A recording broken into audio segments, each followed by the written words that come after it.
Option 1. Hook Kai Mak, Bai Tuan Sin Tu Recommendi. Take all 5 of us. Nathan Cross stared at the 5 widows on his porch. Behind them, a monster was hunting. Before him, a choice that would define everything. 5 women, 1 man, and 20 killers riding at dawn. Some called it suicide. Nathan called it redemption. This is the story of how a broken soldier and 5 desperate women turned a lonely ranch into a fortress and rewrote the rules of justice in the Colorado Territory. It started with a simple offer. It ended with blood bullets and a family forged in fire. Take all 5 of us. Nathan Cross stood on the porch of the wooden house he had just inherited, staring at the dark-haired woman before him. Behind her stood 4 other women, 5 widows, 5 pairs of eyes that carried exhaustion but not surrender. He did not understand. Charlotte Reeves, the dark-haired woman, looked directly into his eyes with the determination of someone who had nothing left to lose. Mr. Cross, I know how my words sound, but we do not need charity. We need a roof and you need workers. The 5 of us will work for free for 1 year in exchange for shelter. Not a single penny. Nathan looked at the house, large, empty since his brother died 3 years ago. 1 old man living in 8 empty rooms. Perhaps his brother had known this would happen. Perhaps this was the final legacy he left behind, not timber and land, but the chance to save what Nathan could not save before. "Where did you come from?" Nathan asked, his voice low and rough from years of little conversation. "From hell," Charlotte answered, "and we do not plan to go back." The 5 women stood in the morning light, their shadows long across the frost-covered ground. Each carried a worn traveling bag.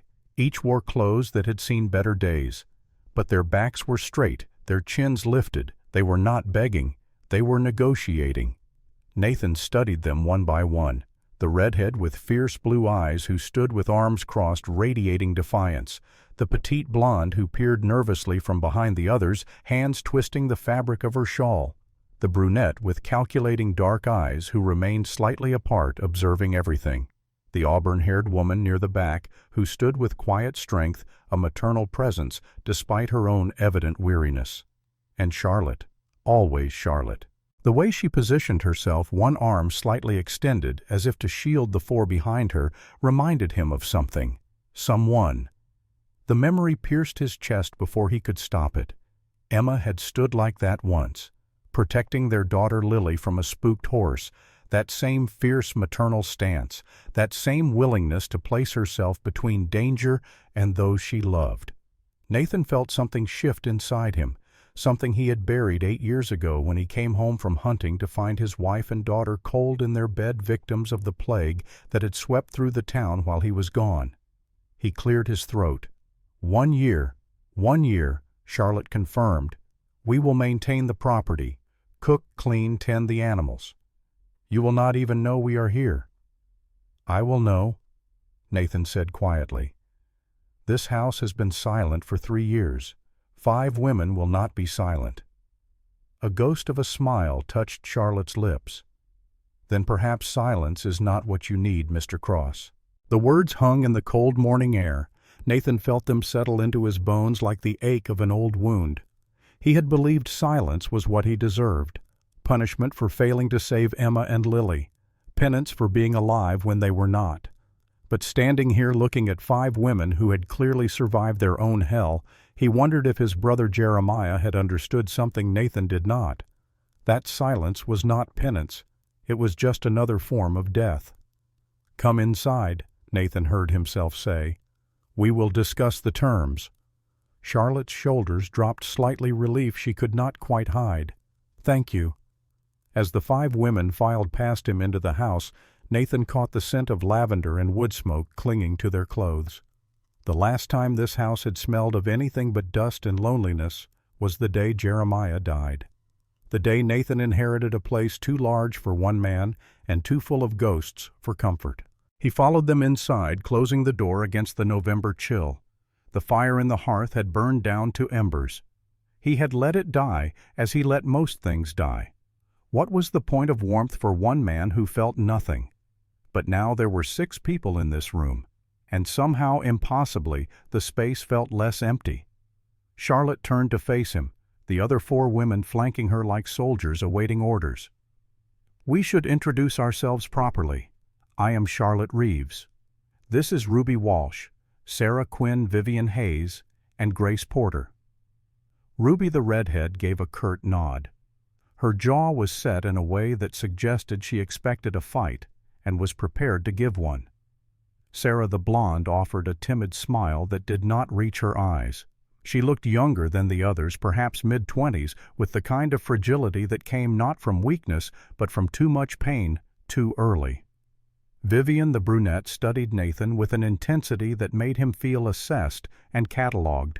She was a woman who missed nothing, who calculated every risk, who had learned the hard way that trust was earned, not given. Grace, the auburn-haired woman, met his gaze with calm directness. She was older than the others, perhaps in her early 40s, with the bearing of someone who had seen the worst life could offer and had decided to keep living anyway. "Nathan Cross," he said simply. "I inherited this ranch from my brother Jeremiah 3 years ago." At the mention of Jeremiah's name, something passed between the 5 women. A look, a shared knowledge. Charlotte's eyes flickered with what might have been grief or guilt or both. "You knew him," Nathan said. It was not a question. Charlotte hesitated, then nodded. "Yes. Jeremiah helped us when no one else would." The words raised more questions than they answered, but Nathan let them stand. He gestured toward the kitchen. "You must be hungry. There is not much, but I can make coffee." "Thank you," Grace said quietly. "That would be kind." As Nathan moved toward the stove, he was acutely aware of 5 pairs of eyes watching his every movement. He was not used to being observed. For 3 years he had lived like a ghost in his own home, performing the basic functions of survival without thought or purpose. Wake, eat, work, sleep, repeat. But now, as he measured coffee grounds and pumped water from the indoor cistern his brother had installed, he felt the weight of their attention. It made him self-conscious in a way he had not been since Emma died. Made him aware of the dust on the shelves, the cobwebs in the corners, the general air of neglect that had settled over everything like ash. The house was large, built by Jeremiah over the course of a decade. 8 bedrooms upstairs, a spacious kitchen and living area below a study that Nathan had not entered since moving in, and a cellar for storage. More than enough room for 6 people. More than enough room for a man to lose himself in emptiness. As the coffee brewed, Nathan found himself studying the women in his peripheral vision. They did not fidget or whisper among themselves. They simply stood waiting with the patience of people who had learned that good things did not come to those who demanded them. Charlotte broke the silence. "Mr. Cross, before we go further, there is something you should know. We are not running from the law, but we are running from someone who believes he is above it." Nathan turned to face her fully. Who Theodore Garrison? The name meant nothing to Nathan, but the way Charlotte said it with controlled fury, barely masking fear, told him everything he needed to know. This Garrison was dangerous, and these 5 women had crossed him. "Sit," Nathan said, gesturing to the kitchen table. "Tell me." Charlotte glanced at the others, receiving silent nods of permission, then pulled out a chair. The other 4 remained standing, a protective formation around their leader. Nathan poured coffee into 6 tin cups, the only dishes he owned that were not collecting dust. He set them on the table and took the chair across from Charlotte. She wrapped her hands around the cup, seeking warmth, and began to speak. 2 years ago, my husband Thomas was killed in a mining accident. At least that is what the official report said. But I know the truth. Theodore Garrison had him murdered. Nathan said nothing, just listened. Thomas was a foreman at the Silver Creek mine. He discovered that Garrison had been poisoning the water supply to drive down property values so he could buy the land cheaply. Thomas planned to report it to the territorial authorities.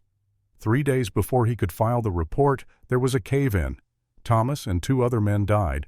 The mine inspectors ruled it an accident caused by faulty timber supports. But they were not faulty, Nathan said quietly. Charlotte's eyes met his, and he saw the depth of her pain. "No, They were sabotaged. I found evidence splinters of wood that had been deliberately weakened. But when I took it to the local sheriff, he told me I was a grieving widow seeing conspiracies where there were only tragedies, because Garrison owned the sheriff. Charlotte nodded. And the judge, and half the town council. Thomas was not the first man Garrison had killed, and he would not be the last. She gestured to Ruby, who stepped forward. Her voice when she spoke carried the rough edge of barely controlled rage. My husband Jack owned a horse ranch in Wyoming. Garrison wanted the land. Jack refused to sell. One night our barn caught fire. Jack went in to save the horses. The barn collapsed on him. By the time I dragged him out, he was already gone. The fire marshal said it was an accident. A lantern left burning.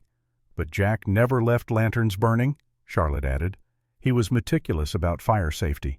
Had been since his brother died in a house fire when they were children. Sarah spoke next, her voice so soft Nathan had to lean forward to hear. My husband Peter was a doctor. He treated some of Garrison's workers who had been injured in unsafe conditions. Peter started asking questions about why so many men were getting hurt, about why Garrison's companies had 3 times the accident rate of other operations. He wrote letters to the Territorial Medical Board. A week later he was robbed and murdered on his way home from a house call. They never found who did it. Vivian's turn. My husband Henry was a bank accountant. Garrison wanted a large loan for a new venture, but Henry discovered the collateral Garrison was offering was fraudulent. Henry refused to approve the loan. 2 days later the bank was robbed. Henry was shot trying to protect the vault. The robbers were never caught, but they left behind more money than they took. It was a message, not a theft. Grace spoke last, her voice carrying the weight of years. My husband Robert was a blacksmith. He witnessed Garrison ordering the sabotage of a competitor's equipment.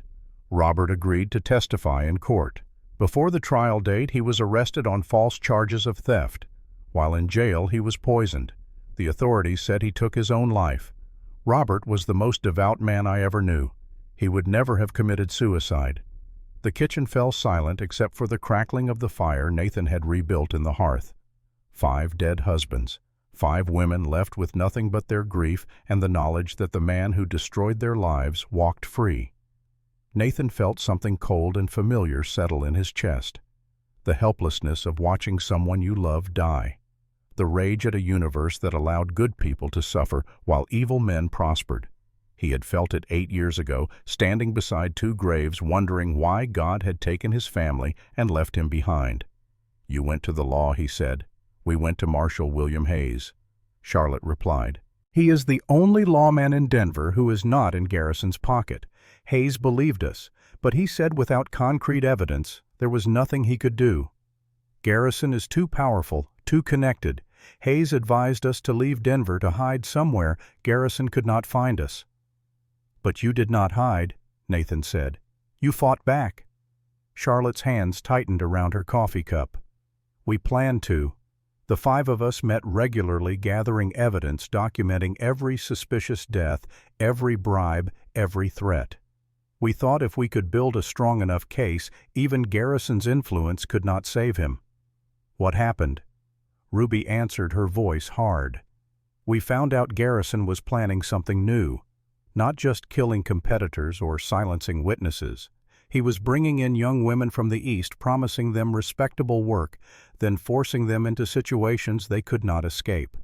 Indentured servitude, dressed up in legal contracts. One night, Charlotte continued, Garrison held a party at his mansion. We knew he kept documents in his study, evidence of his illegal activities.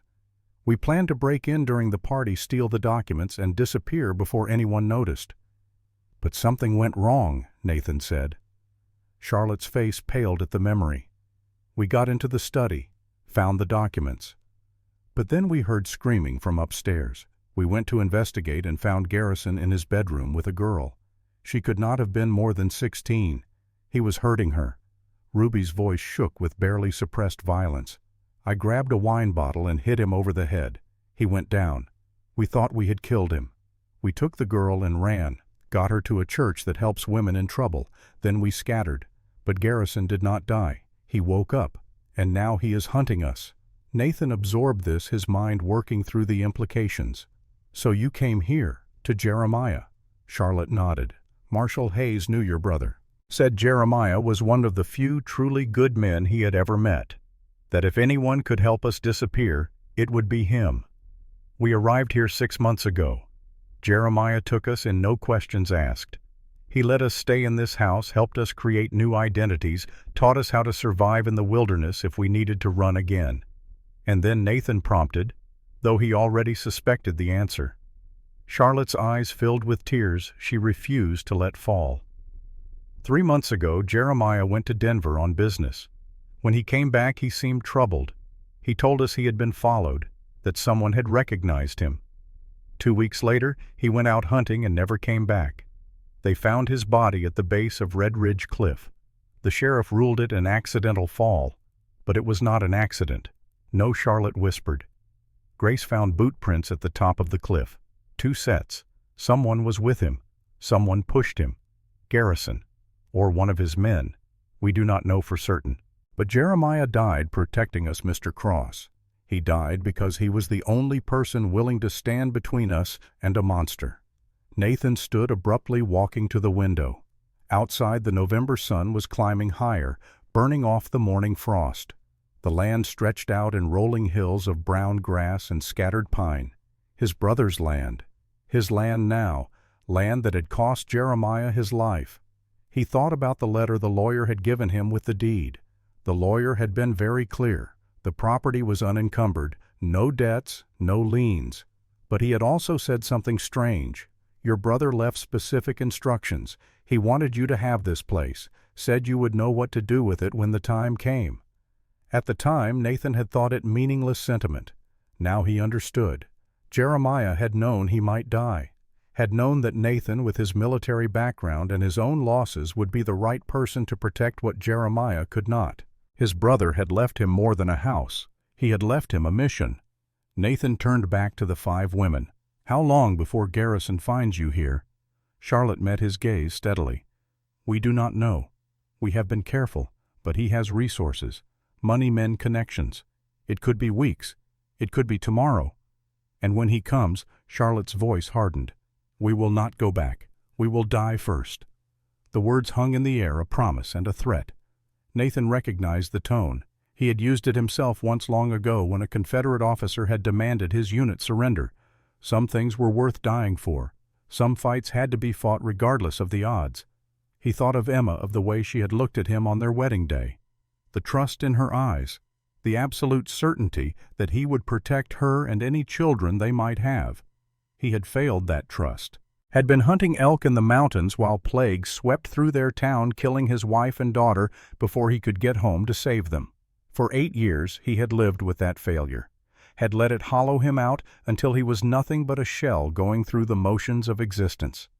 He had told himself he did not deserve happiness, did not deserve connection, did not deserve to live when Emma and Lily were dead. But looking at these 5 women, at Charlotte with her fierce determination and hidden pain, he wondered if his brother had understood something Nathan did not. That redemption was not found in isolation. That the only way to honor the dead was to protect the living. He made his decision. You will stay, Nathan said. All of you, for as long as you need. Charlotte's eyes widened. But Garrison, we'll have to go through me first. Ruby stepped forward. Mr. Cross, you do not understand what you are offering. Garrison has killed better men than you, richer men, more powerful men. Nathan met her fierce blue gaze without flinching.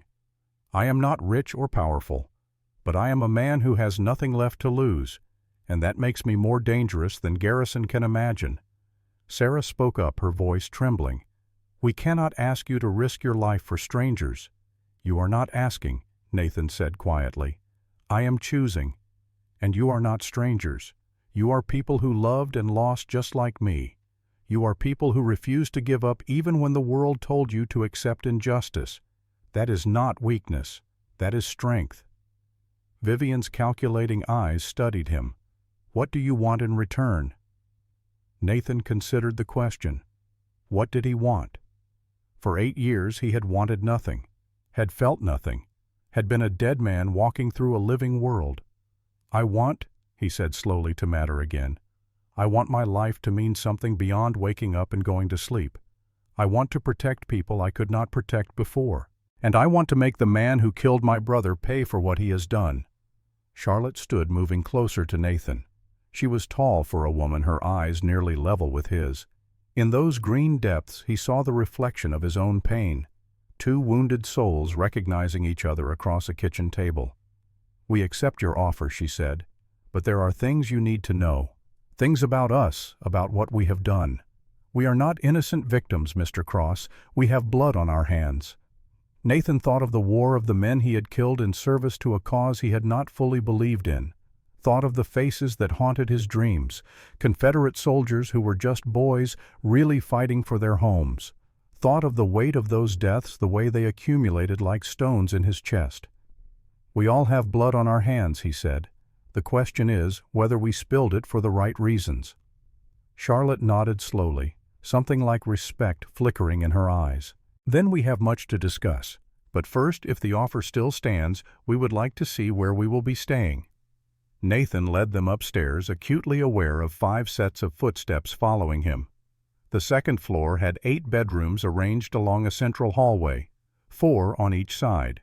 He had been sleeping in one of the smaller rooms downstairs, unable to bring himself to occupy the master bedroom Jeremiah had used. "You can choose whichever rooms you want," Nathan said. "They are all empty."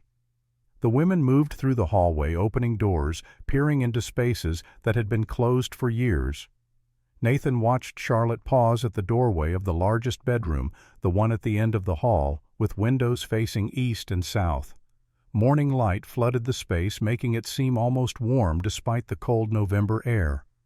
This was Jeremiah's room, Charlotte said. It was not a question. "Yes." She turned to Nathan. "You should take it." "No," Nathan said firmly. "I will stay downstairs.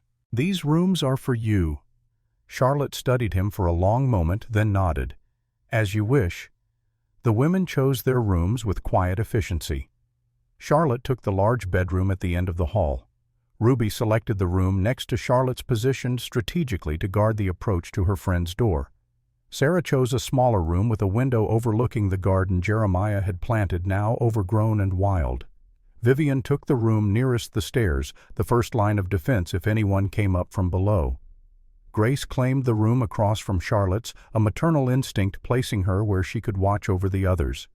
When they had each deposited their meager belongings, they returned downstairs to find Nathan building up the fire in the main hearth. The house was cold, colder than it should be. He had let so many things slide in his grief.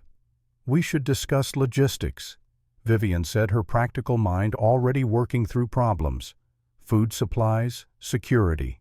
If Garrison is truly hunting us, we need to prepare." Nathan straightened from the fireplace. "Agreed. The cellar is well stocked.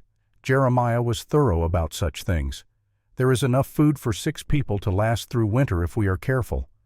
As for security—" He paused, remembering something. A conversation with Jeremiah years ago, before Emma died, when Nathan had visited the ranch during its construction. His brother showing him features of the house with mysterious pride. Things Nathan had not understood then. "Follow me," Nathan said abruptly. He led them to the study, a room he had avoided for 3 years. The door stuck slightly as he pushed it open, swollen from disuse. Inside, everything was as Jeremiah had left it, desk neat and organized, books lined up on shelves, a large cabinet against one wall locked. Nathan searched through the desk drawers until he found a ring of keys.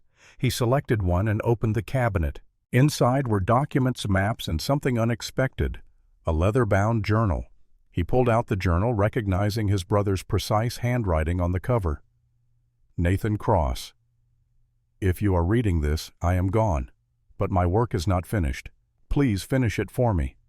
Charlotte moved closer, reading over his shoulder. He knew he might die. Nathan flipped open the journal, scanning the entries. They started 18 months ago, around the time the 5 women must have arrived. Jeremiah had documented everything. His suspicions about being followed, his concerns about Garrison, his plans to protect the women, and something else, something that made Nathan's blood run cold.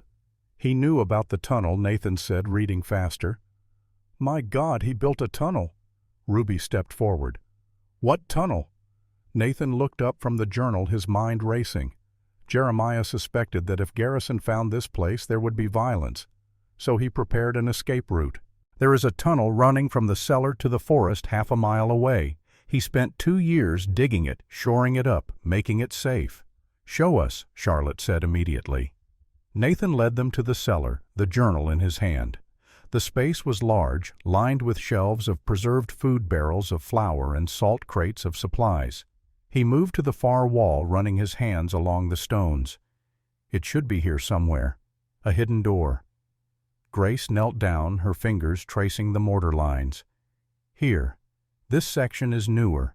See how the mortar is slightly different in color. Together. Nathan and Grace found the release mechanism, a stone that pushed inward rather than sitting flush with the wall. When Nathan pressed it, they heard a click. A section of the wall, perhaps 4 feet wide and 6 feet tall, swung inward on well-oiled hinges. Beyond was darkness and the smell of earth. Nathan grabbed a lantern from the shelf, lit it, and held it into the opening. The light revealed a tunnel roughly 7 feet high and 5 feet wide, shored up with timber supports. The floor was packed earth-dry and solid. My brother was a remarkable man, Nathan said quietly. He saved our lives, Grace whispered. Even after he died, he is still protecting us.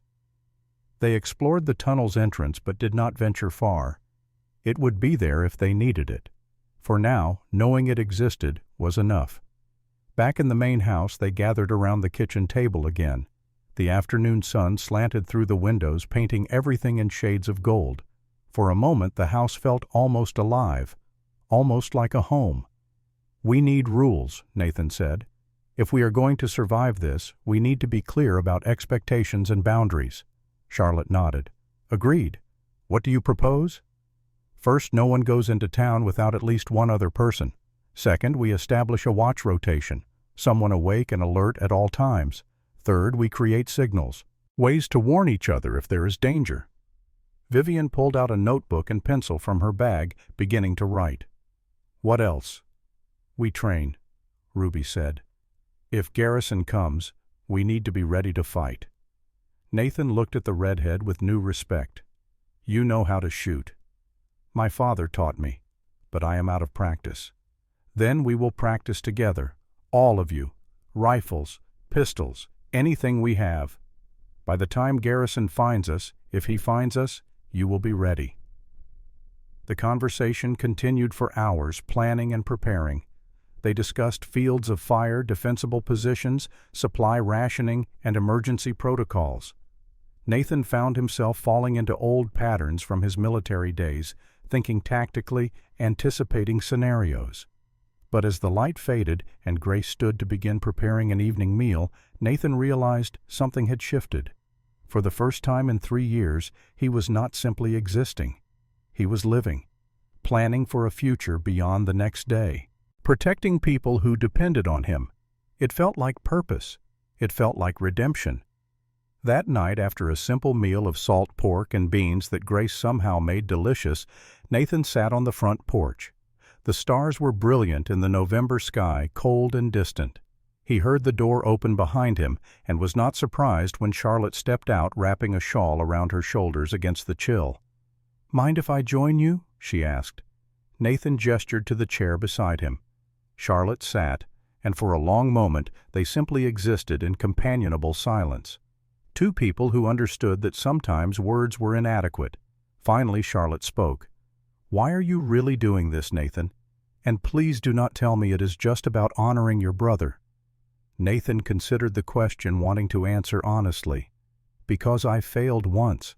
I was not there when my family needed me most. I was hunting in the mountains while plague killed my wife and daughter. For 8 years I have lived with that failure, with the knowledge that if I had been home, maybe I could have saved them." "You could not have," Charlotte said gently. "Disease does not care about our will to protect. Perhaps not. But I will never know. And that not knowing has been eating me alive. So when you and the others appeared today, when I realized my brother died trying to protect you, it felt like a second chance, A chance to be the man I should have been 8 years ago. Charlotte turned to look at him, her face half in shadow. And if we all die fighting Garrison, then at least I will die for something that matters. That is more than I have had in a very long time. Charlotte reached out her hand, finding his on the arm of the chair. Her fingers were cold, but her grip was strong. Thank you for giving us hope. We have been running so long I had almost forgotten what it felt like to stand and fight. Nathan looked down at their joined hands. The touch did not feel like betrayal. Emma would have understood. Emma, who had always believed in helping people and standing against injustice, would have opened the door to these 5 women without hesitation. What happens tomorrow? Charlotte asked. Tomorrow we start training, we prepare, and we wait. Waiting is the hardest part. Nathan nodded. I know. They sat together until the cold drove them inside. Nathan showed Charlotte how to bank the fire for the night, how to secure the doors and windows. Small domestic tasks that felt strange after so long alone. As Charlotte climbed the stairs to her room, she paused on the landing. Nathan. Yes. I am glad Jeremiah left this place to you. I think he knew exactly what he was doing. Nathan did not respond, but he thought she was probably right. Jeremiah had always been the smarter brother, the one who understood people and their hidden depths. If his final act had been to bring Nathan and these 5 women together, then perhaps his death had not been meaningless. Perhaps none of this was meaningless. Nathan made his rounds, checking windows and doors, ensuring the house was secure. When he finally lay down in his small bedroom off the kitchen, he expected to lie awake as he usually did, staring at the ceiling until exhaustion pulled him under. But tonight, he fell asleep quickly, dreamlessly. And when he woke at dawn to the smell of coffee and frying bacon, to the sound of women's voices in his kitchen, he felt something he had not felt in 8 years. He felt needed. The morning routine established itself with surprising ease. Grace proved to be an excellent cook, transforming their basic supplies into filling meals. Ruby took charge of the horses, her natural skill with animals evident in how she handled Nathan's aging mare and the horses the women had ridden in on. Sarah organized the house, her gentle efficiency bringing order to spaces that had been neglected. Vivian created an inventory system, tracking supplies and planning for future needs. Charlotte, meanwhile, seemed to be everywhere at once, coordinating efforts, making decisions, leading without seeming to lead. Nathan spent the morning gathering weapons. The house had more than he remembered. His brother had apparently been preparing for trouble. 3 rifles, 4 pistols, ammunition enough for a small war. He cleaned each weapon methodically, teaching the women as he worked. Ruby proved to be as good as she claimed, her aim steady and her instincts sharp. Charlotte learned quickly, her hands sure on the rifle despite her lack of experience. Sarah struggled with the recoil, but was determined to master it. Vivian approached firearms with the same analytical precision she applied to everything else, studying angles and sight pictures. Grace, to everyone's surprise, turned out to be nearly as good as Ruby, her hands steady despite their age. As Nathan watched them practice, he felt something like pride. These were not helpless victims. They were warriors being forged by necessity. On the 3rd day, Marshal William Hayes arrived. Nathan was in the barn when he heard the sound of approaching hoofbeats. He stepped outside, hand instinctively moving to the pistol at his hip, and watched a lone rider emerge from the tree line. The man was in his mid-50s, weather-worn and lean, with iron-gray hair and sharp blue eyes. He wore a marshal's badge pinned to his coat. As he drew closer, Nathan saw Charlotte emerge from the house, her face tight with tension. The rider dismounted, his movements careful, non-threatening. "Marshal William Hayes," he said, addressing Nathan. "You must be Nathan Cross." "I am. What brings a federal marshal to my property?" Hayes's eyes flicked to Charlotte, who had come to stand beside Nathan. "I am looking for 5 women. I believe they may be here." Before Nathan could respond, Charlotte spoke. "We are here, Marshal, all of us." Hayes's shoulders sagged with visible relief. "Thank God. I have been searching for weeks." He turned to Nathan. "Mr. Cross, I need to speak with these women. It is urgent." They gathered in the house, the 5 women arrayed around Hayes like a defensive perimeter. The marshal accepted coffee from Grace but did not drink it too, focused on delivering his message. "Garrison knows where you are," Hayes said without preamble. "Or rather, he knows you are somewhere in this region. He has hired men to search every ranch, every homestead, every isolated property within 100 miles of Denver." "How long do we have?" Vivian asked, her voice calm despite the fear in her eyes. "Days. Maybe a week if we are lucky. I came as soon as I heard he was mobilizing his forces." "Forces," Ruby repeated. How many men? Hayes's expression was grim. "At least 15. Professional gunmen. The kind who kill for money and do not ask questions." The room fell silent. 15 against 6. The mathematics were not favorable. "We have the tunnel," Sarah said quietly. "We could leave now, disappear before they arrive, and go where Charlotte asked. We would be right back where we started. Running, hiding, always looking over our shoulders." She turned to Hayes. "Can you stop him?" "Legally, I have been building a case for 2 years," Hayes said. "But Garrison is protected by people more powerful than a territorial marshal. I need more time, more evidence, something so damning that even his friends cannot shield him." Nathan had been listening quietly, his mind working through scenarios. Now he spoke. "What kind of evidence?" Hayes pulled a folder from his saddlebag. "This is what I have so far. Testimony from witnesses, financial records showing bribes and kickbacks, documentation of suspicious deaths. But it is all circumstantial. What I need is someone on the inside. Someone who can testify to Garrison's direct involvement in ordering these crimes." His wife, Charlotte, said suddenly. "Margaret Garrison." Hayes looked at her sharply. "You know about Margaret?" Charlotte nodded. "Jeremiah told us. He said Garrison claimed his wife died of consumption 5 years ago. But Jeremiah never believed it. He thought Garrison had her committed to an asylum to silence her." Hayes leaned forward. "What else did Jeremiah know?" Charlotte glanced at Nathan, who nodded for her to continue. "He said Margaret discovered evidence of her husband's crimes, that she was preparing to leave him to take that evidence to the authorities. But before she could, Garrison had her declared insane and institutionalized. Jeremiah spent months trying to find which asylum, but he never succeeded." "I did?" Hayes said quietly. 3 weeks ago I located Margaret Garrison at the Riverside Sanatorium outside Denver. She is alive, though Garrison has spent 5 years paying the administrators to keep her sedated and compliant." "Can you get her out?" Nathan asked. Hayes shook his head.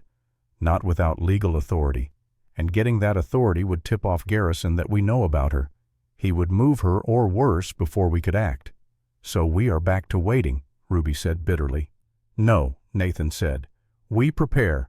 We turn this ranch into a fortress, and when Garrison comes we make sure he does not leave."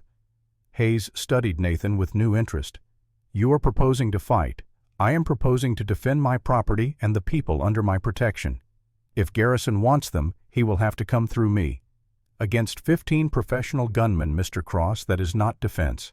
That is suicide." "Perhaps," Nathan said. "But it is better than running. These women have run far enough."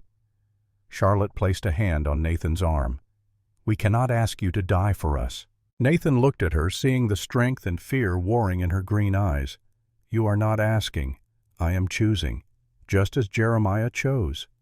The room fell silent again, but this time it was a different kind of silence.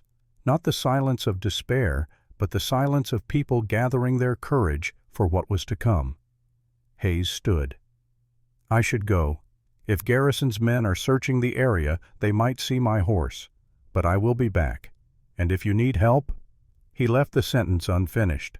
They all knew that if it came to a fight, Hayes could not officially help without evidence of a crime. But the look in his eyes said he would come anyway, badge or no badge. After Hayes left, Nathan gathered the women in the study. He spread out a hand-drawn map of the property on Jeremiah's desk. The ranch sat in a natural, defensible position backed against a ridge of hills with open ground on 3 sides and forest on the 4th. "If they come, this is how they will approach," Nathan said, tracing the likely attack routes. "They will want to surround the house, cut off escape routes. Our advantage is that we know this ground and they do not." Ruby leaned over the map. "What about the tunnel?" It is our last resort. If we have to evacuate, that is our route. But I would prefer to make them pay for every inch they take." Over the next 3 days, they transformed the ranch. They reinforced the doors and windows with heavy shutters. They created firing positions with clear fields of view. They dug shallow trenches at key points, obstacles that would slow attackers. They stockpiled water and ammunition in strategic locations. And they trained. Nathan drilled them relentlessly, teaching them not just to shoot, but to fight tactically. How to provide covering fire. How to fall back in good order. How to communicate under stress. Charlotte proved to be a natural leader, her commands calm and clear, even in simulated emergencies. Ruby had the instincts of a warrior, aggressive and fearless. Sarah overcame her fear through sheer determination, her shots becoming more accurate with each practice session. Vivian approached combat like a chess match, always thinking 3 moves ahead. Grace provided steady support, her maternal presence keeping the others focused and calm. But it was the evenings that Nathan treasured most. After the hard work of preparation, they would gather around the fire and talk. Not about garrison or violence or fear, but about their lives. About who they had been before tragedy struck. Ruby spoke of growing up on a ranch in Wyoming, of learning to ride before she could walk, of marrying Jack Walsh, a man as steady as the mountains, and building a life together, breaking horses and raising cattle. Sarah told them about her husband Peter, a doctor who had treated rich and poor alike, who had believed that healing was a calling, not a business. She spoke of the joy they had found in small things, in Sunday picnics and evening walks, in the simple comfort of being known and loved. Vivian shared memories of Henry, her accountant husband, who had seen numbers as poetry, who had shown her that precision and passion were not opposites. She spoke of their plans to open their own bank, one that would serve working people fairly. Grace remembered Robert, her blacksmith husband, whose hands could shape iron but were gentle with children. She spoke of the life they had built together, simple and honest, full of hard work and deep contentment. And Charlotte talked about Thomas, her minor husband, who had believed in justice even when it cost him everything. She spoke of his laugh, his stubbornness, his absolute certainty that good men had to stand against evil even if they stood alone. Nathan listened to these stories, hearing the love that persisted beyond death.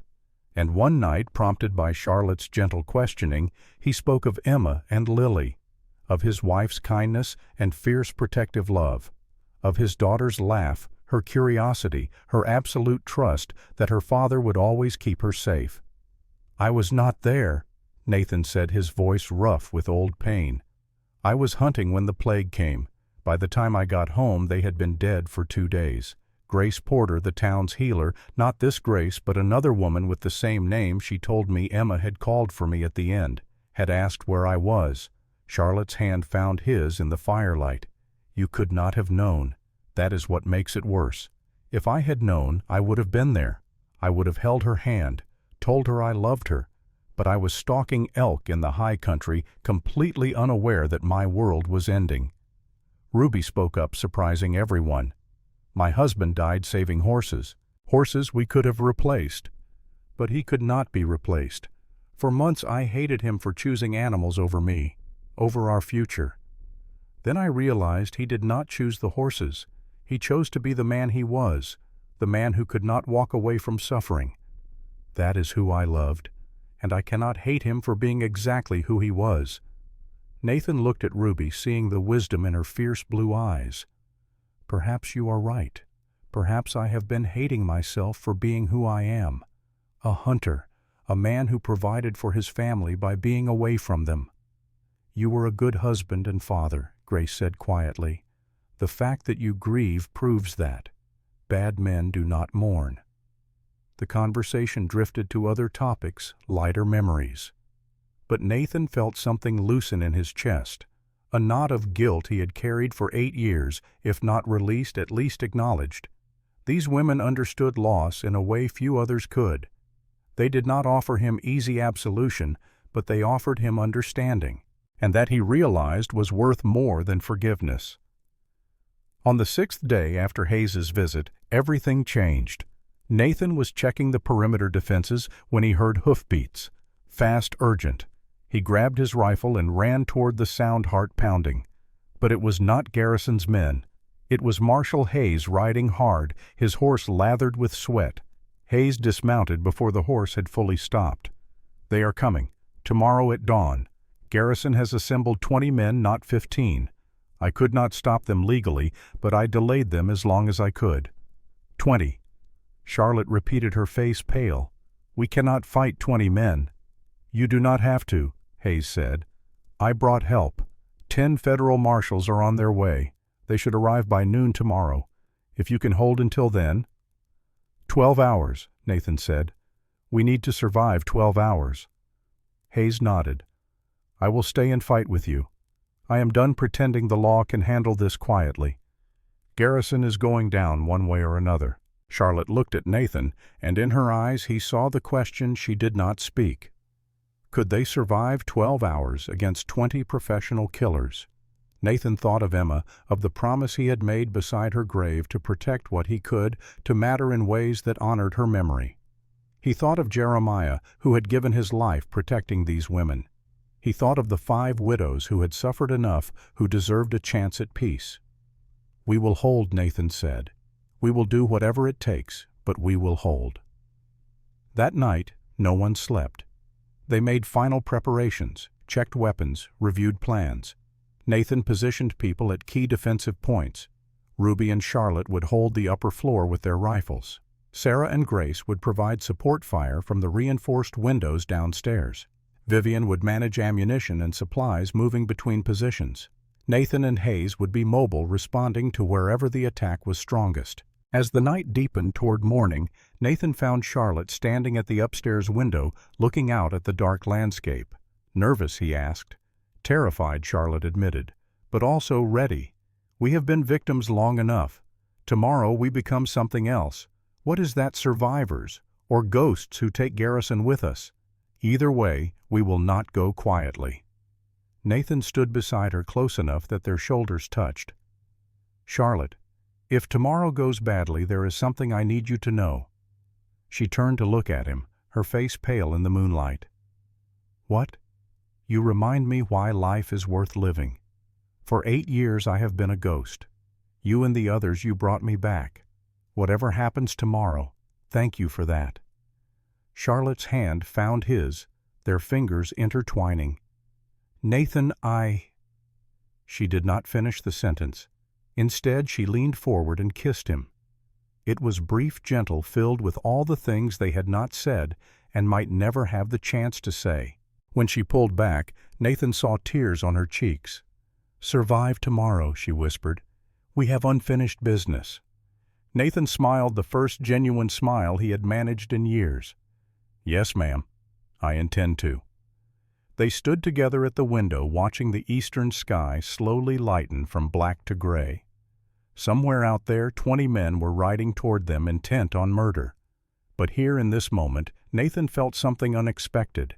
He felt alive, fully, completely alive, ready to fight for something that mattered, ready to protect people he had come to care for, ready to be the man Emma would have been proud of. The sun rose, painting the hills in shades of gold and red. In the distance, Nathan saw movement. Riders. Many riders. It was time. He squeezed Charlotte's hand once, then moved to his position. Around the house, 6 people prepared to fight for their lives. 6 against 20. Impossible odds by any measure.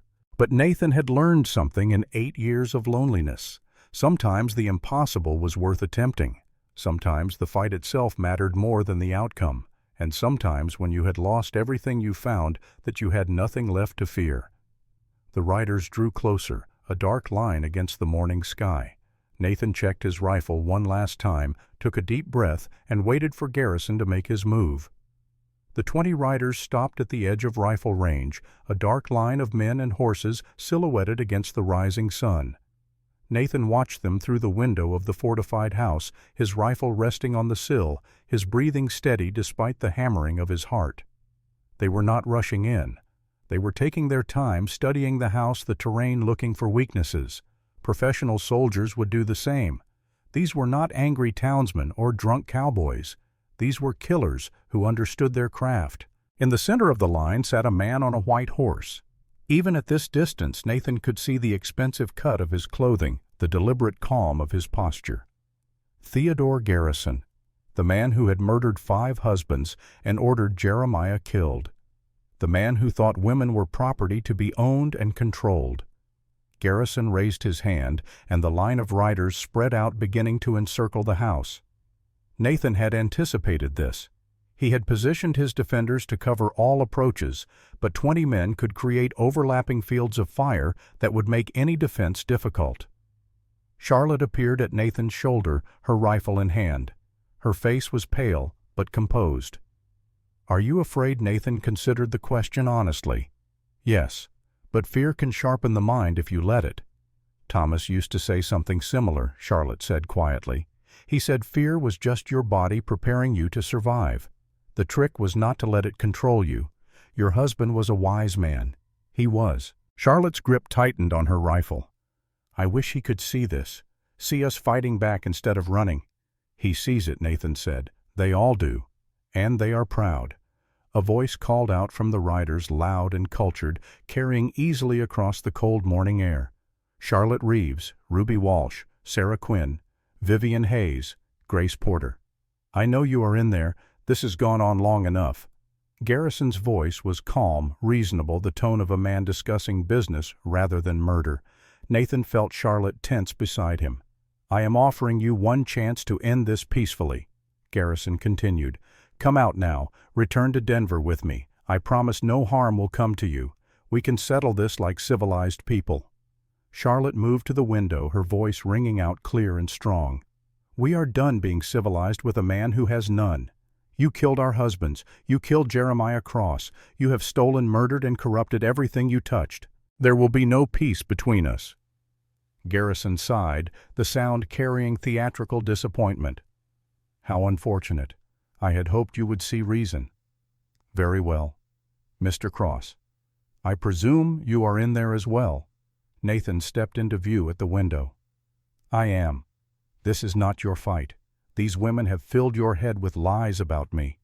If you send them out, you have my word that you will be left unharmed." "Your word means nothing," Nathan replied. "You murdered my brother. That makes this very much my fight." Garrison's posture shifted slightly, the calm facade cracking just enough to show the anger beneath. "Your brother was a fool who interfered in matters that did not concern him. He paid the price for his meddling. The question is whether you are equally foolish." "My brother was worth 10 of you," Nathan said, "and when this is over, you will answer for his death."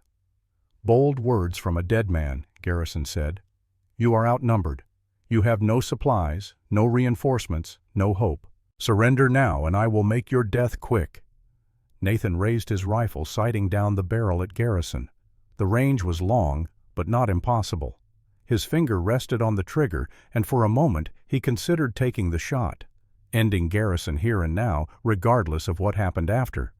But Charlotte's hand touched his arm. "Not yet. Make him come to us." Nathan lowered the rifle slightly. She was right. They had the advantage of fortifications. Forcing Garrison to attack across open ground would cost him men and time. Time they needed to survive until the federal marshals arrived. Garrison seemed to sense Nathan's decision. He turned his horse, calling out to his men, "Burn them out." Nathan pulled back from the window as gunfire erupted. Bullets shattered glass and splintered wood. He dropped to the floor, pulling Charlotte down with him. Around the house he heard return fire from Ruby, Sarah, Grace, and Vivian. Marshal Hayes was somewhere below his rifle, adding to the defensive barrage. The initial volley was withering, designed to keep the defenders pinned while Garrison's men advanced. Nathan crawled to a different window, risking a glance outside. Half of Garrison's force was dismounting, moving forward in a loose skirmish line. The other half remained mounted, circling the house, looking for weak points. Nathan aimed carefully, leading his target, accounting for distance and wind. He squeezed the trigger. The rifle bucked against his shoulder. 100 yards away, one of Garrison's men stumbled and fell, clutching his leg. First blood to the defenders. Ruby's rifle cracked from the next room. Another of Garrison's men went down, this one not moving. The redhead was as good as she claimed, her aim deadly, even under stress. But Garrison's men were professionals. They did not panic or retreat. They found cover behind rocks and trees, maintaining steady fire on the house, while others continued to advance. Nathan saw one group moving toward the barn, trying to flank them. "Hayes," Nathan shouted. "Barn, east side." He heard the marshal's rifle answer from below, the distinctive boom of a heavy-caliber weapon. The men advancing on the barn scattered, seeking new cover. The fight settled into a pattern. Garrison's men would advance, the defenders would drive them back, and slowly, inexorably, the attackers would gain ground. Nathan counted ammunition in his head, calculating how long they could maintain this rate of fire. 6 hours, maybe 8, if they were careful. The marshals were supposed to arrive in 12. A crash from below made Nathan's heart stop. One of the shutters had been breached. He heard Hayes curse, then the roar of a shotgun. Screams followed, then silence. "Hayes." Nathan called down. "Talk to me." Still alive, the marshal's voice came back tight with pain. "Took one in the shoulder, but I got both of them." Charlotte was already moving toward the stairs. "I will help him." Nathan caught her arm. "No. If you leave your position, we lose coverage on the north approach." He looked at the ceiling, calculating. "Vivian, you are closest to Hayes. Can you get to him?" "Already moving?" Vivian's voice came from somewhere nearby. Nathan heard her footsteps on the stairs, quick and light. He turned back to his window, scanning for targets. The sun was higher now, burning off the morning chill. Bodies lay scattered around the house. Nathan counted 5 down, maybe 6.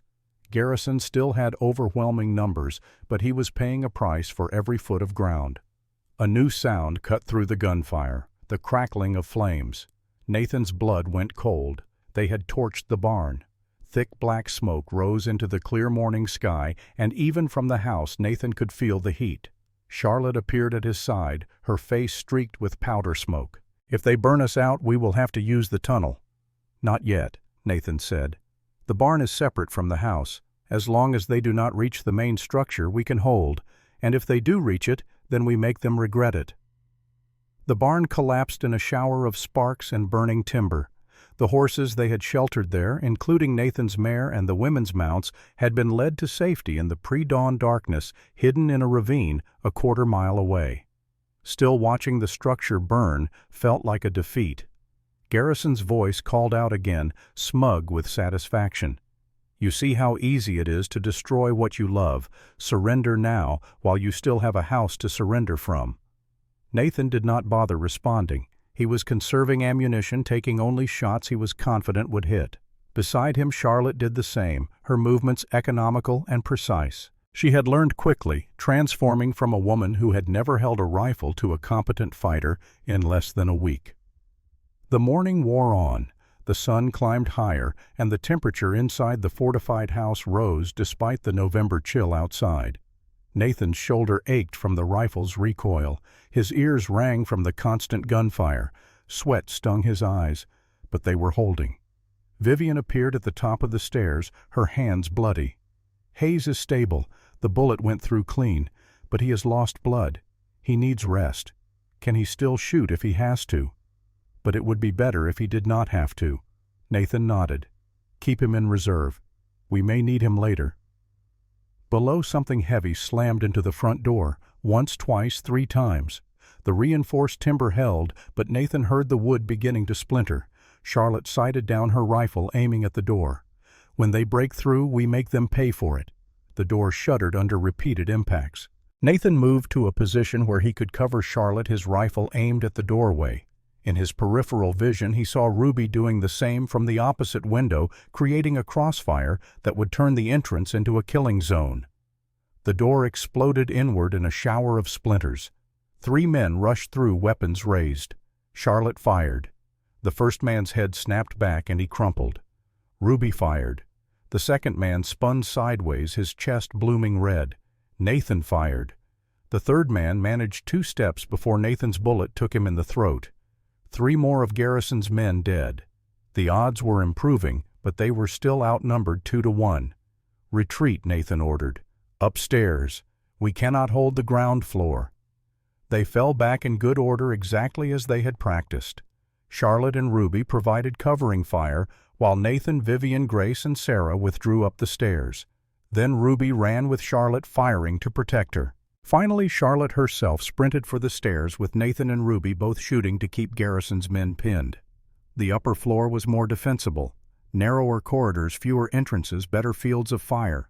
Nathan positioned his people at the windows and the top of the stairs, creating interlocking zones of control. Below, he heard Garrison's men moving through the house, cautious now, having learned the price of carelessness. They would be searching for the best way to assault the upper floor, looking for weaknesses in the defense. Charlotte crouched beside Nathan at the head of the stairs, reloading her rifle with practiced efficiency. "How many do you think are left?" Nathan did a quick mental calculation. "We have killed 9 for certain. That leaves 11. Still too many, but better odds than before." "The marshals will be here soon." Nathan glanced at the sun's position. It was nearly noon. The marshals should be arriving any time. But every minute felt like an hour, and he could not count on help that had not yet appeared. A sound from below made him tense. Footsteps deliberate and unhurried. Then a voice cultured and calm despite the violence. "Impressive, Mr. Cross. You and your companions have fought well. You have cost me 9 men, 9 expensive men who will need to be replaced. But you must know this cannot continue." Garrison had entered the house. Nathan felt a cold rage settle in his chest. The man responsible for so much death and suffering was standing below him, close enough to kill. "You are right," Nathan called back. "It cannot continue. When the federal marshals arrive, you will be arrested for murder. Multiple murders." Garrison laughed, the sound genuinely amused. "Federal marshals. Ah, yes. William Hayes mentioned something about reinforcements. That is why I made certain to cut the telegraph lines and post men on every road into this valley. Your marshals are not coming, Mr. Cross. Or rather, they are coming, but they will arrive far too late to help you." Nathan felt the words like a physical blow. If Garrison had blocked the roads, the marshals might be delayed by hours. By then, the house would be overrun. Charlotte must have seen something in his face. She gripped his arm, her voice fierce and low. "We do not need them. We have held this long. We can hold longer." Nathan wished he could believe her, but the mathematics were brutal. They were running low on ammunition. Hayes was wounded. Grace, though competent with a rifle, was tiring. They could not sustain this fight indefinitely. A new voice called from below, and Nathan's heart nearly stopped. It was Sarah, her voice high with terror. "Please do not hurt me. I will tell you anything." Charlotte's face went white. "Sarah. They have Sarah." Nathan cursed himself for a fool. In the chaos of the retreat, he had lost track of the youngest member of their group. Somehow Garrison's men had captured her. "Bring her up," Garrison said calmly. "Let them see what cooperation looks like." Sarah appeared at the base of the stairs, held by a man nearly twice her size. Her face was bruised, her dress torn. But her eyes, when they met Nathan's, were not afraid. They were apologetic. "I am sorry," she whispered. "I should have stayed with Grace." The man holding her put a gun to her head. Garrison stepped into view beside them, his expensive suit somehow still immaculate despite the battle. "Now then, let us discuss terms. You surrender, and I let this young woman live. You continue fighting, and I kill her right now. Your choice." Nathan's mind raced. If they surrendered, Garrison would kill them all anyway. But if they refused, Sarah would die. There was no good option, only terrible choices. Charlotte stood, her rifle aimed not at the man holding Sarah, but at Garrison himself. "You want terms? Here are mine. Let Sarah go, and we will not kill you where you stand." Garrison smiled. "You are hardly in a position to make threats, Miss Reeves. I have a gun to your friend's head. You have nothing." "We have this," Charlotte said, and pulled a folded paper from her pocket. Nathan recognized it. One of the documents from Hayes's case file, evidence of Garrison's crimes. "We have copies of every murder you ordered, every bribe you paid, every life you destroyed. William Hayes has the originals. Even if you kill us, the evidence will find its way to the territorial governor. You will hang for what you have done." Garrison's smile faded. "You are bluffing." Charlotte's voice remained steady. "Try me. Kill Sarah and I burn these documents along with your last chance to negotiate. Let her go, and perhaps we can discuss your surrender." The standoff stretched seconds, feeling like hours. Nathan kept his rifle trained on Garrison, his finger on the trigger. If the man made one wrong move, Nathan would end him. Sarah's life be damned. Then a new sound cut through the tension. Hoofbeats, many hoofbeats, coming fast. Garrison's head turned toward the sound, his expression uncertain for the first time. Nathan moved to the window, risking a glance outside. What he saw made his heart soar. Riders, at least 20 of them, wearing the distinctive badges of federal marshals. They had made it through Garrison's blockade. At the head of the column rode Marshal Hayes, somehow back in the saddle despite his wound. And beside him, a woman Nathan had never seen before. Middle-aged blonde hair streaked with gray, her face set with grim determination. The cavalry had arrived, and they had brought Garrison's worst nightmare. The marshals surrounded the house in a loose perimeter, rifles raised but not yet firing. Hayes dismounted carefully, favoring his wounded shoulder. The woman beside him remained mounted, her gaze fixed on the house with an intensity that suggested personal stakes. Theodore Garrison Hayes called out, his voice carrying the weight of federal authority. "You are surrounded. Order your men to stand down and surrender yourself for arrest." Garrison's face had gone pale. He stepped toward the door, still holding the gun on Sarah, using her as a shield. "On what charges?" Murder Hayes replied. "Bribery, corruption, kidnapping. And thanks to the woman beside me, I now have an eyewitness to one of your most heinous crimes." The blonde woman urged her horse forward, and when she spoke, her voice was cold as mountain ice. "Hello, Theodore. Did you miss me?" Garrison's gun hand trembled. "Margaret, that is impossible. You are dead." "Clearly not," Margaret Garrison replied, "though you certainly tried your best. 5 years in that asylum, drugged and helpless, while you told the world I had died of consumption.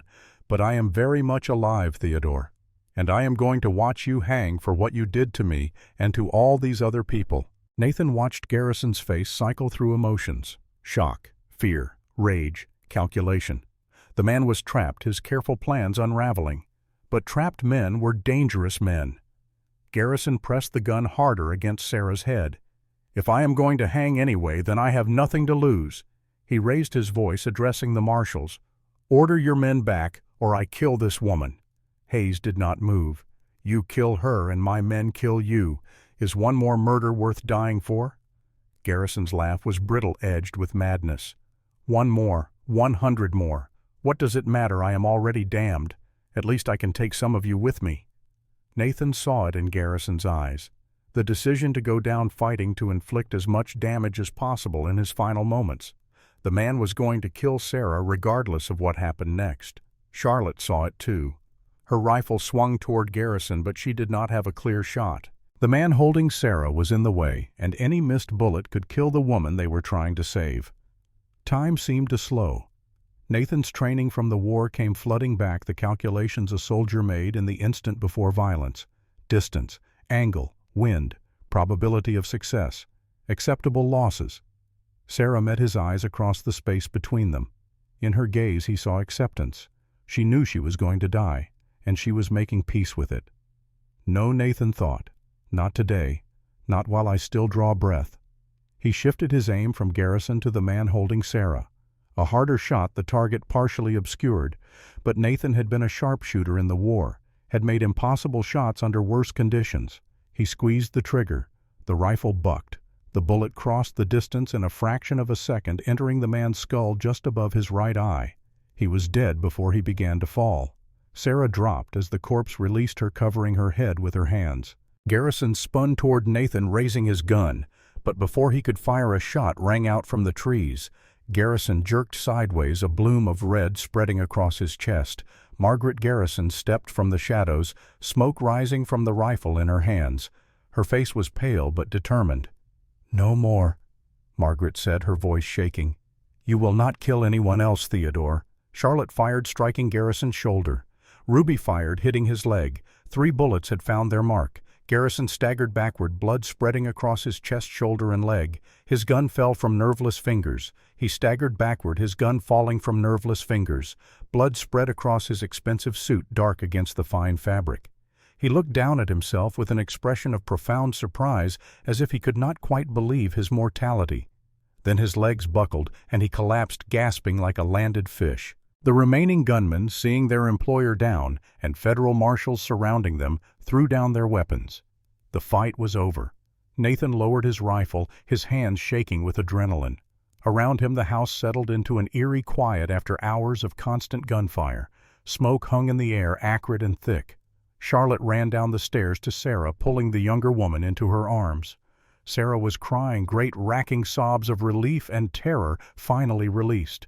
Nathan followed more slowly, his rifle still ready in case any of Garrison's men proved foolish. But they were beaten, hands raised, waiting for the marshals to take them into custody. Hayes entered the house, his face gray with pain, but his eyes sharp.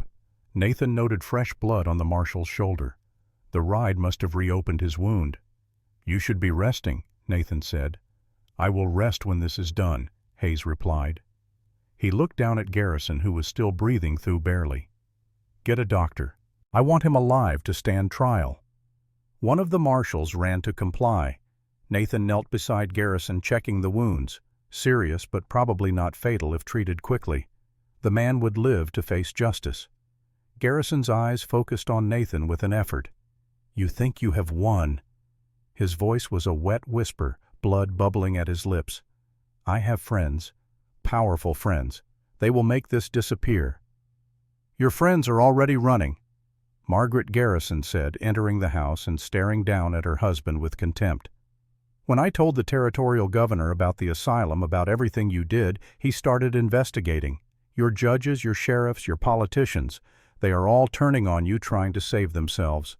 You are finished, Theodore." Garrison tried to speak, but blood filled his throat, choking him. Nathan turned away, unwilling to watch the man drown in his own fluids. A doctor would arrive soon. Until then, Garrison could suffer. The 5 women gathered in what remained of the living room, supporting each other, checking for wounds. They were battered, exhausted, smoke-stained, and bloodied. But they were alive. All of them. Nathan felt Charlotte's hand slip into his. Her fingers were cold, trembling with reaction now that the danger had passed. He squeezed gently, letting her know without words that he understood, that she had been magnificent, that she had saved them all. Marshal Hayes organized his men, securing prisoners, collecting weapons, beginning the documentation that would be required for trial. He paused beside Nathan, his expression grateful. "Thank you," he said simply, "for keeping them alive, for standing when you could have run." "They are worth standing for," Nathan replied. Hayes glanced at Charlotte, something knowing in his tired eyes. "Yes, I believe they are." The next hours passed in a blur of activity. The doctor arrived and stabilized Garrison, though the man would be weeks recovering from his wounds. The federal marshals took statements, gathered evidence, processed prisoners. Margaret Garrison sat with the 5 widows, sharing her own story of survival and escape, creating bonds of shared trauma and triumph. As the sun began to set, painting the smoke-stained sky in shades of orange and purple, Nathan stood on what remained of his front porch and surveyed the damage. Bullet holes pocked every wall. Windows were shattered. The front door hung from broken hinges. The barn was a pile of smoking ash. But the house still stood, and the people inside it still breathed. Charlotte joined him, 2 cups of coffee in her hands. She offered one to Nathan, and they stood together in comfortable silence, watching the marshals prepare to transport Garrison and his men back to Denver for trial. "Your brother would be proud," Charlotte said quietly. Nathan thought of Jeremiah, of the last letter he had written asking Nathan to protect what he could not. "Would be, I think he knew. I think that is why he left me this place. To turn you into a target, to give me a reason to live." Nathan sipped the coffee, grateful for its warmth. "For 8 years I have been going through the motions, eating, sleeping, working, but not really living. Today, fighting to protect you and the others, I felt alive again, fully alive, and I have Jeremiah to thank for that. And us." "What about us?" Nathan turned to look at her, seeing the vulnerability beneath her strength. "What do you want there to be?" Charlotte set down her coffee and faced him directly. "I want to stop running. I want to build something real. I want to wake up in a place that feels like home, with people who feel like family. And I want you to be part of that. Even though I failed my first family. You did not fail them, Nathan. Disease failed them. Fate failed them. You were just a man doing his best to provide." Charlotte's hand found his cheek gentle despite the calluses from rifle work. "And now you are a man who has saved 5 women from a monster, who has given us back our lives. Do not tell me you are not worthy of happiness when you have created it for others." Nathan leaned into her touch, feeling something inside him crack and give way. A wall he had built around his heart, brick by painful brick over 8 years of self-imposed isolation. Charlotte's words, her presence, her impossible strength, all of it worked together to bring that wall tumbling down. "I do not know how to do this," he admitted. "How to love again. How to risk caring when caring has hurt so much." "None of us do," Charlotte said. "We are all wounded, all scarred. But maybe that is the point. Maybe people who have survived the worst can appreciate the best in ways others cannot." She kissed him then there on the ruined porch with the smell of smoke and blood still heavy in the air. It was not a kiss of passion or desperate need. It was a kiss of promise, of 2 people choosing to hope despite every reason not to. When they separated, Nathan saw tears on Charlotte's face, but she was smiling. "So what happens now?" she asked. "Now," Nathan said, looking at the damaged house we rebuild. "The structure is sound. The foundation is solid. We can repair the rest." I was not asking about the house. Nathan smiled, understanding. Neither was I. That night they gathered around the kitchen table one last time before the marshals departed with their prisoners. Hayes accepted Grace's offer of hot food, his wounded shoulder properly bandaged now by the doctor.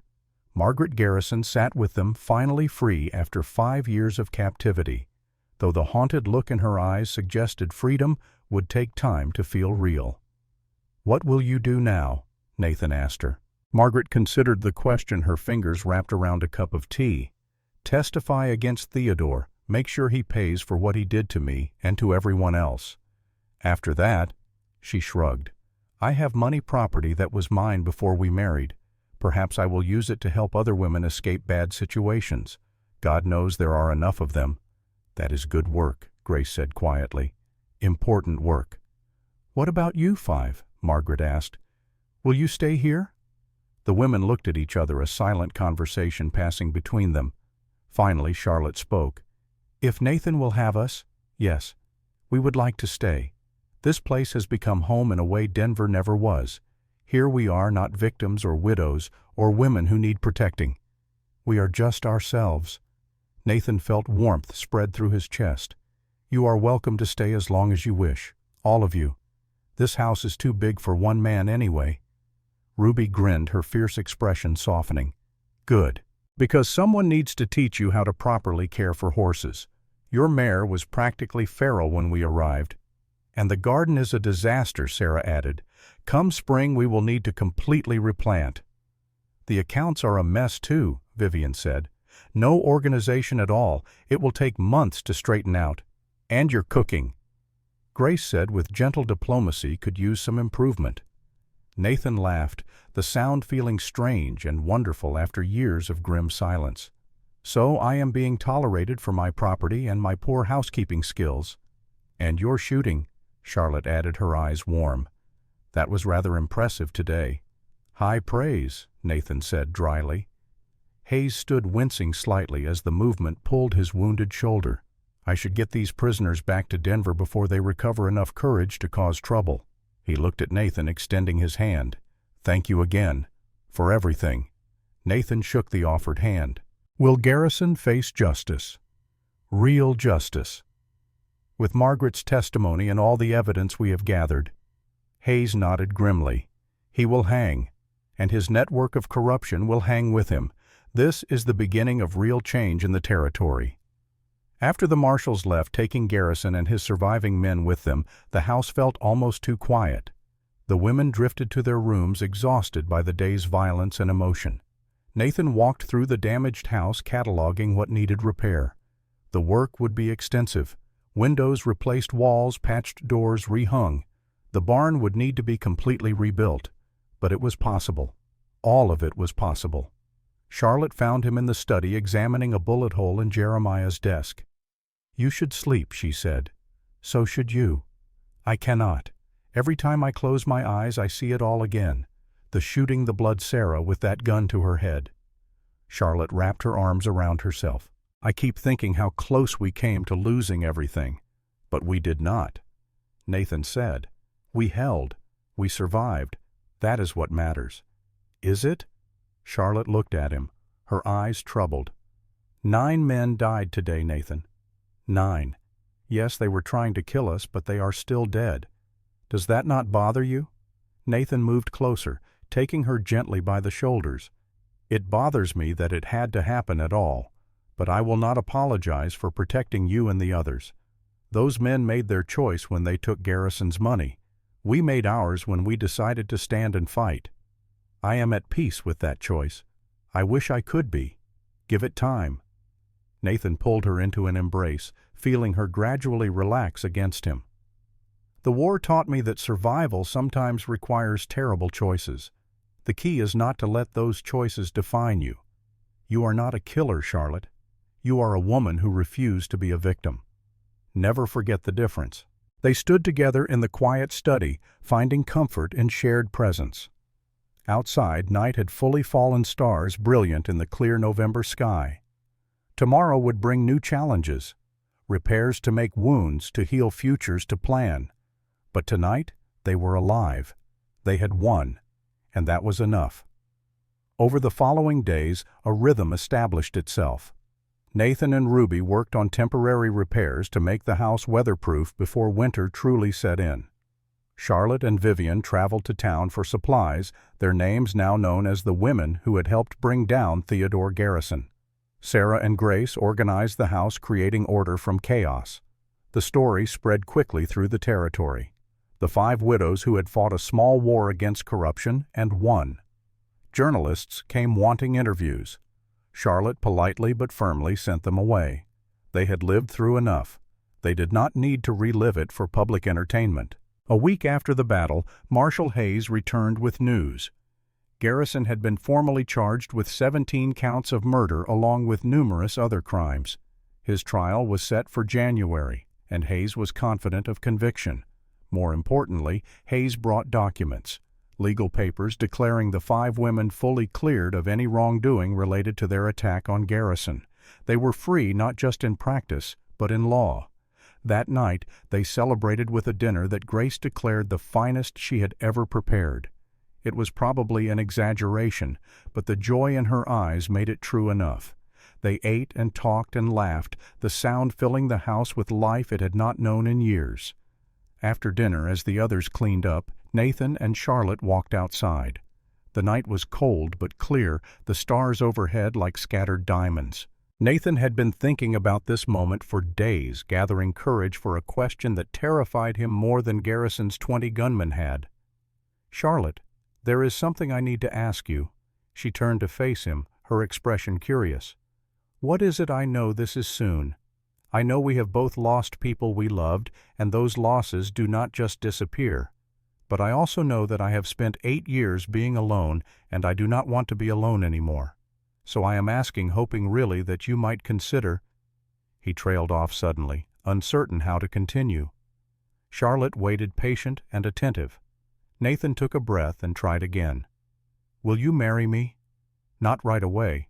We can wait as long as you need. But someday when you are ready, will you consider becoming my wife?" Charlotte's eyes widened. For a moment she simply stared at him, and Nathan feared he had miscalculated badly, had pushed too hard too fast. Then she smiled, and it was like sunrise. "Yes," she said simply. "When I am ready, yes, I will marry you." Relief and joy flooded through Nathan in equal measure. He pulled her close, kissing her with all the emotion he could not find words for. Charlotte kissed him back, her arms wrapping around his neck, holding him as if she would never let go.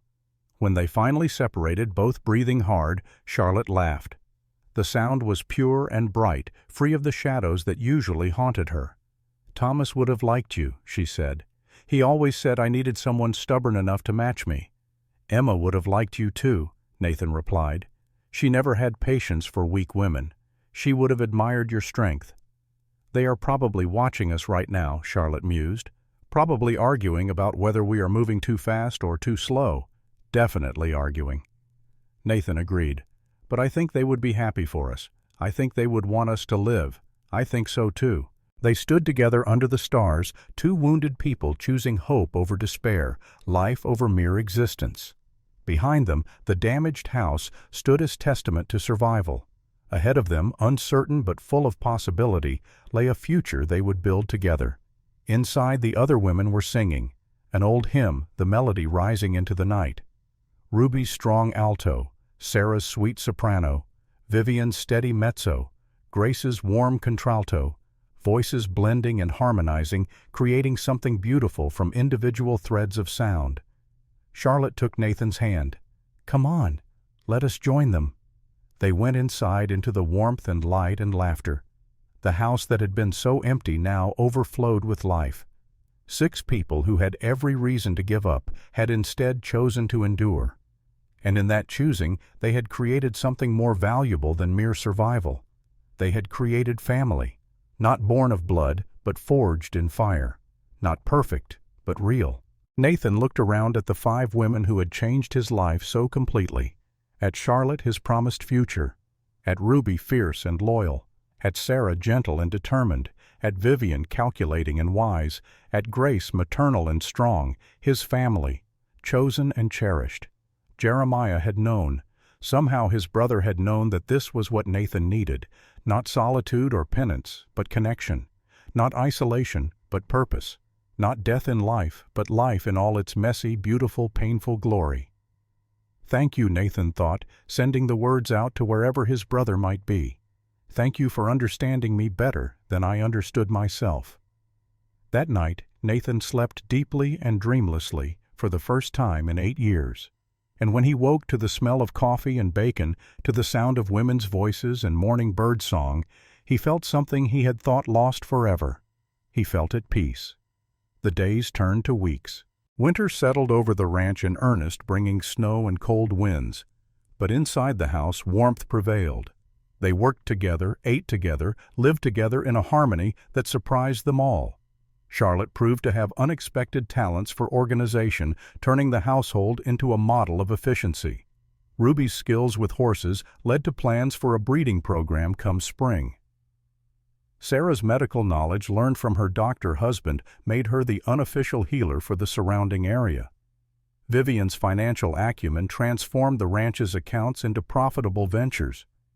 Grace's cooking became legendary, with neighbors riding for hours just to taste her bread. And Nathan, who had thought himself used up and purposeless, found new meaning in teaching, protecting, and building. He taught the women advanced marksmanship, wilderness survival, defensive tactics. In turn, they taught him to laugh again, to hope again, to believe that tomorrow might be better than today. In January, they received word that Theodore Garrison had been convicted on all counts. The judge sentenced him to death by hanging, to be carried out in February. Margaret Garrison attended the trial, her testimony damning and detailed. When it was over, she came to the ranch for a visit, finding solace in the company of women who understood her pain. "You should be proud," Margaret told them. "You brought down a monster that terrorized this territory for a decade. You gave voice to victims who had been silenced. You changed things." "We just wanted justice for our husbands," Charlotte said quietly. "And you got it." Margaret smiled, though sadness lingered in her eyes. "Now you get to have the rest of your lives. Do not waste them on anger or regret. Build something good. That is the best revenge against people like Theodore." The advice was sound. They took it to heart. In March, as spring began to push back winter's grip, Nathan and Charlotte were married. The ceremony was simple, held in the house with only their chosen family present. Ruby served as Charlotte's witness. A local circuit judge, a friend of Marshall Hayes, performed the service. Nathan had worried that standing before a judge speaking vows would feel like a betrayal of Emma. But when he looked into Charlotte's eyes and promised to love and honor her, it felt right. Not a replacement of what he had lost, but an addition to what he had been given. Charlotte wore a simple blue dress that Grace had helped her sew. She carried wildflowers that Sarah had gathered from the meadow. She looked beautiful and fierce and utterly herself. When the judge pronounced them husband and wife, Nathan kissed his new bride to cheers from the women who had become their family. It was not a large wedding or an expensive one, but it was perfect in its honesty and joy. That night, Nathan and Charlotte moved into the master bedroom together. The room Jeremiah had built with its wide windows and generous space. They lay together in the darkness, not speaking, just existing in shared presence. "Are you happy?" Charlotte asked eventually. Nathan considered the question seriously. For years he had thought happiness was something he did not deserve, a luxury for people who had not failed as catastrophically as he had. But lying here with Charlotte's head on his shoulder, knowing that 4 other women slept safely under his roof, knowing that tomorrow would bring work and laughter and purpose, he realized something. Happiness was not something you deserved or did not deserve. It was something you chose, a decision to keep living fully despite all the reasons not to. "Yes," Nathan said, "I am happy. Are you?" Charlotte's answer came without hesitation. "More than I ever thought I could be again." They fell asleep, entwined, 2 wounded souls who had found healing in each other. Outside, the spring wind whispered through the pines. Inside, the house settled into peaceful quiet. The future stretched before them, uncertain but no longer frightening. They would face it together, all 6 of them. A family forged not by blood but by choice, bound not by obligation but by love. And that, Nathan thought as sleep claimed him, was enough. More than enough. It was everything. February brought cold winds and heavy snow to the Colorado Territory, but inside Blackwood Ranch, life had found its rhythm. 2 months had passed since Garrison's capture and trial. Nathan stood on the rebuilt porch watching the sunrise paint the eastern sky in shades of gold and crimson. The landscape was still winter brown, but inside the house warmth and life prevailed. 3 months had passed since the battle that had nearly destroyed them all. 3 months of rebuilding, healing, and learning to live rather than merely survive. The house bore scars from the violence, bullet holes patched but still visible, but it also bore signs of new life. Curtains in the windows, flowers in boxes that Sarah tended with devotion, the sound of laughter that came often now. Charlotte emerged from the house, 2 cups of coffee in her hands. She had taken to this morning ritual, joining Nathan for the quiet minutes before the day's work began. She handed him a cup and leaned against the railing beside him, her shoulder touching his. "You are thinking too loud," she said, a smile in her voice. "I can hear it from inside." "Just counting my blessings," Nathan replied, "making sure they are real." "They are real." Charlotte sipped her coffee. "So is the work waiting for us. Ruby wants to start breaking the new horses today. Vivian needs your signature on the supply orders. Grace is planning something elaborate for dinner and will need someone to hunt fresh meat. And you, what do you need?" Charlotte turned to look at him, her green eyes warm in the morning light. "Just this. A few minutes of peace before the chaos begins." Nathan kissed her forehead, breathing in the scent of her hair. Lavender and wood smoke, familiar now and beloved. He had not thought he could love again after Emma had not believed his heart capable of opening to another person. But Charlotte had proven him wrong in the best possible way. The sound of hoofbeats interrupted the moment.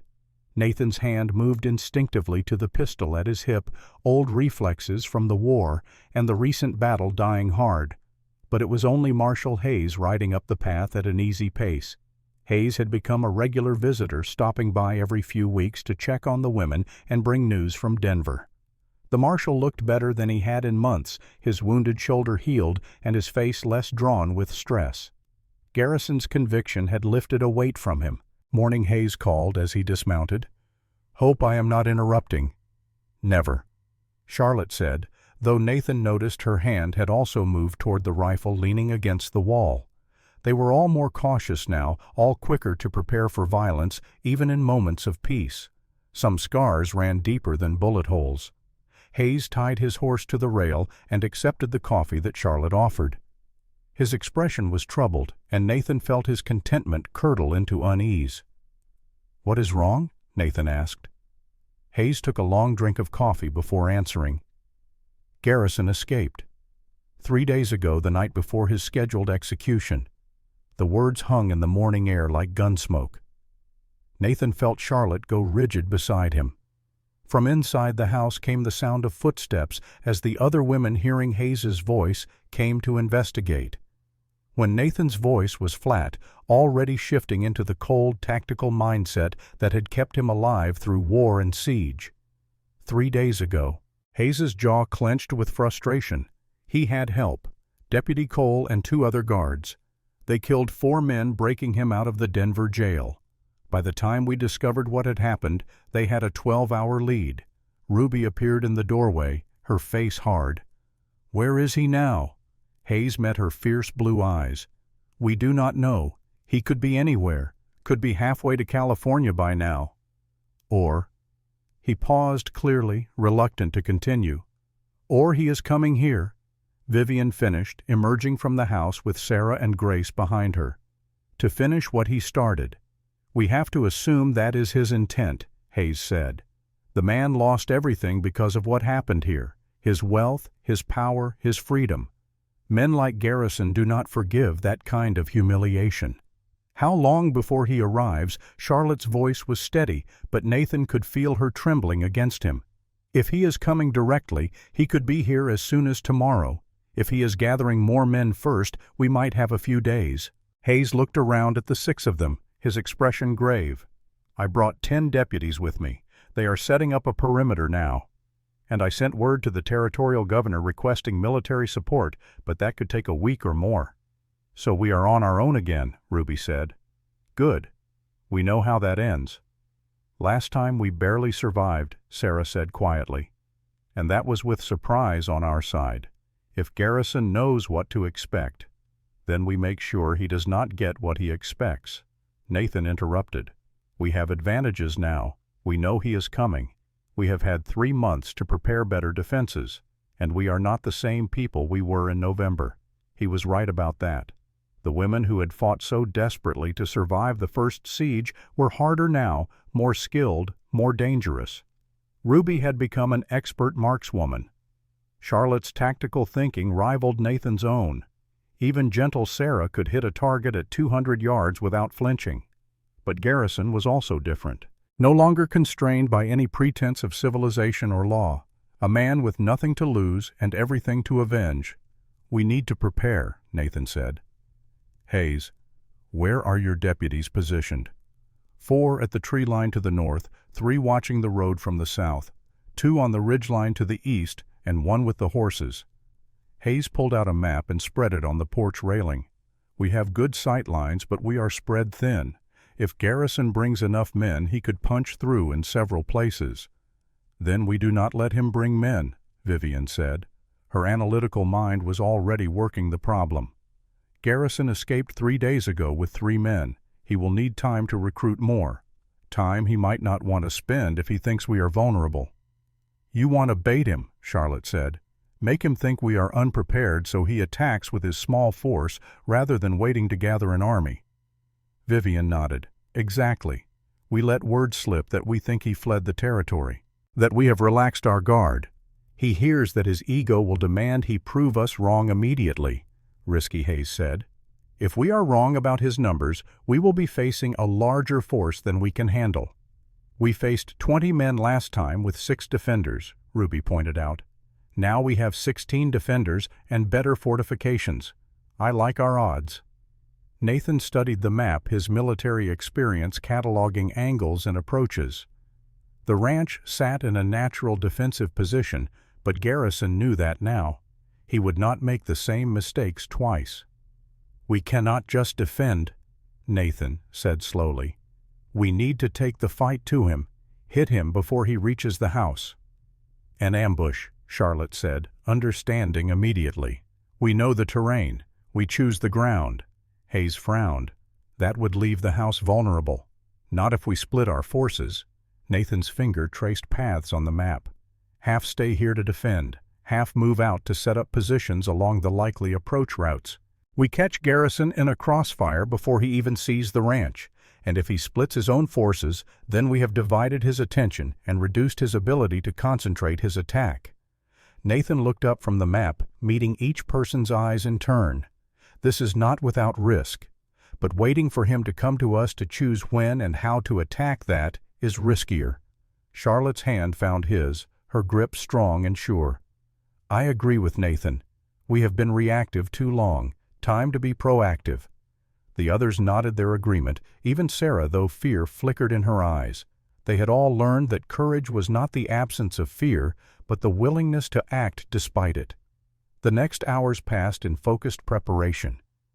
Hayes's deputies were pulled back to tighter defensive positions. The women checked weapons and ammunition.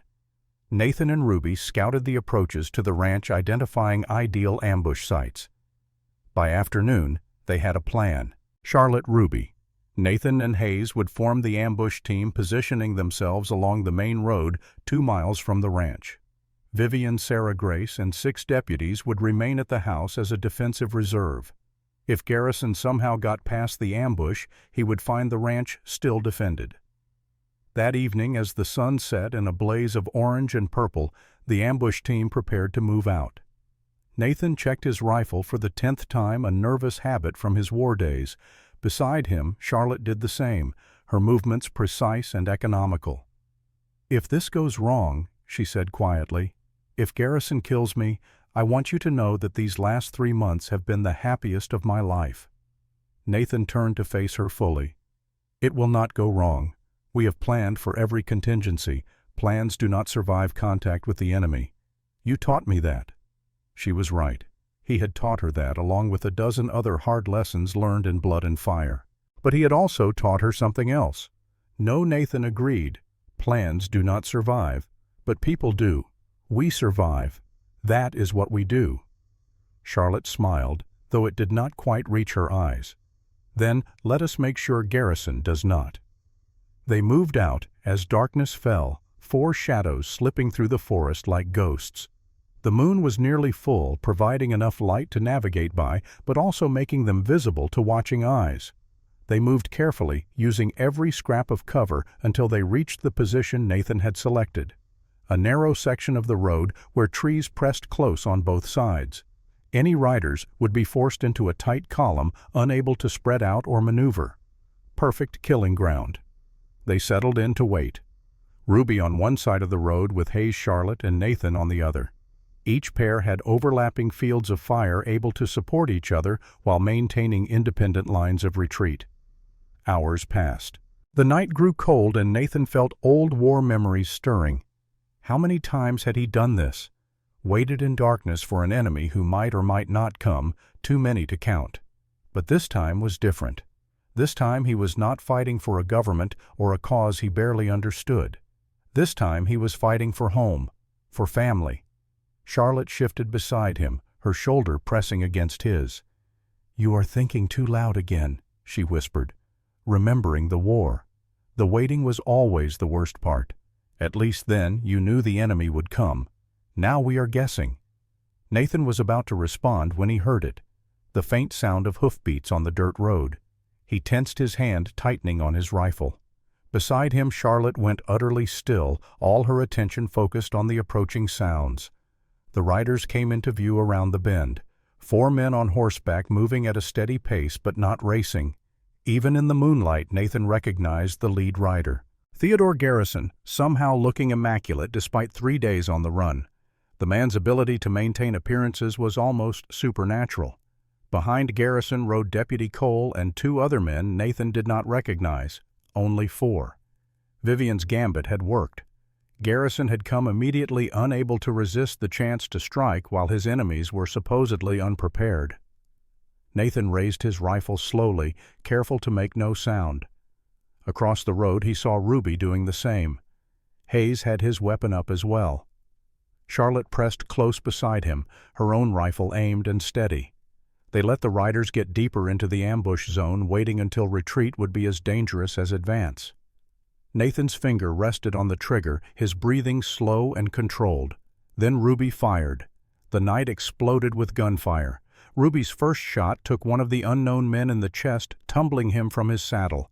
Nathan fired a heartbeat later, aiming for Cole. The bullet struck the deputy's shoulder, spinning him sideways, but not unhorsing him. Charlotte's rifle cracked, and Garrison's horse screamed and went down, throwing its rider. The last gunman returned fire blindly, his bullets whipping through the trees. Hayes's rifle boomed, and the man fell. In seconds, it was over. 2 of Garrison's men dead, Cole wounded and trying to control his panicked horse, and Garrison on the ground, scrambling for cover. "Surrender." Hayes called out, his marshal's authority ringing in his voice. "You are under arrest." Garrison's response was a pistol shot that came close enough to Hayes that the marshal had to duck. The man was not surrendering. Not today. Probably not ever. Nathan sighted on Garrison's position behind a fallen log. He could end this now. 1 bullet and the nightmare would be over. His finger began to tighten on the trigger. Then Charlotte's hand touched his arm. "Wait," she whispered. "Let me." Nathan understood. Garrison had killed her husband, had hunted her for months, had nearly destroyed her life. She deserved this more than anyone. He lowered his rifle, giving her the shot. Charlotte took her time, her breathing steady, her aim precise. Garrison raised his head to fire again at Hayes. Charlotte squeezed the trigger. The bullet struck Garrison's pistol, tearing it from his hand and probably breaking several fingers. Garrison yelped in pain and rage, cradling his wounded hand. "Now it is over," Charlotte called out. "Surrender, or the next bullet goes somewhere more permanent." For a long moment Garrison did not move. Then slowly he raised his good hand above the log. "I yield." Hayes and Ruby secured Garrison and the wounded Cole, while Nathan and Charlotte maintained overwatch. The 2 dead gunmen were left where they fell, their weapons collected but their bodies waiting for daylight and a wagon. Cole, pale from blood loss and fear, looked up at Hayes. "I want to make a deal. I will testify against Garrison for everything.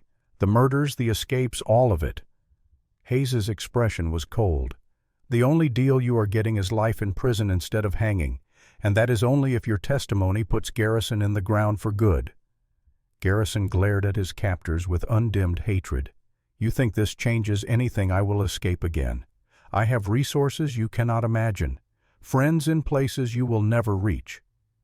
"Your friends abandoned you," Hayes said flatly. "When word got out that you escaped, every corrupt official you ever bribed came forward to testify against you in exchange for immunity. You have no friends anymore, Garrison, only enemies and the hangman's noose." Something in Garrison's face crumbled at that. The realization that he was truly alone, truly finished. For a moment he looked old and small rather than dangerous, but then his eyes found Charlotte, and the hatred returned with renewed intensity. "This is your fault," he hissed. "You and those other 4 bitches.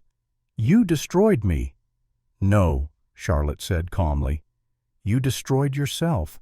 We just refused to be destroyed with you." They bound Garrison securely and began the march back to the ranch. Nathan kept his rifle ready, not trusting the man to stay beaten. Garrison had surprised them before. He could do it again. But the fight seemed to have gone out of their prisoner. He walked in sullen silence, his wounded hand leaving a trail of blood drops on the dirt road. As they approached the ranch, Nathan saw lights blazing in every window. Vivian, Sarah, and Grace stood on the porch with rifles ready to repel an attack that was not coming. When they saw the ambush team returning with prisoners, relief flooded their faces. "Is it truly over?" Sarah asked, her voice small and hopeful. "It is over," Hayes confirmed.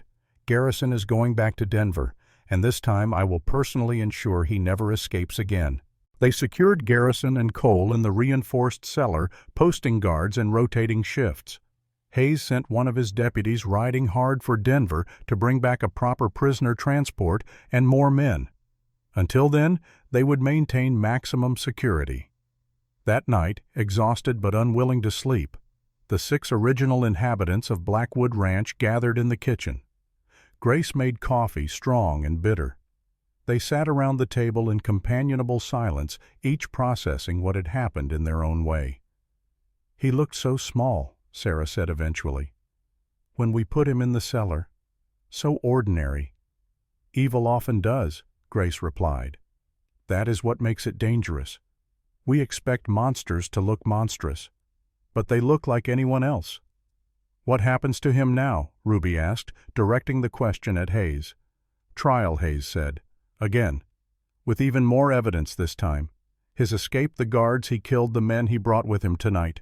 The judge will have no choice but to expedite the execution."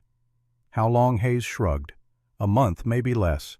They will not risk another escape," Good Vivian said flatly. "The sooner he hangs, the sooner we can stop looking over our shoulders." The conversation drifted to other topics.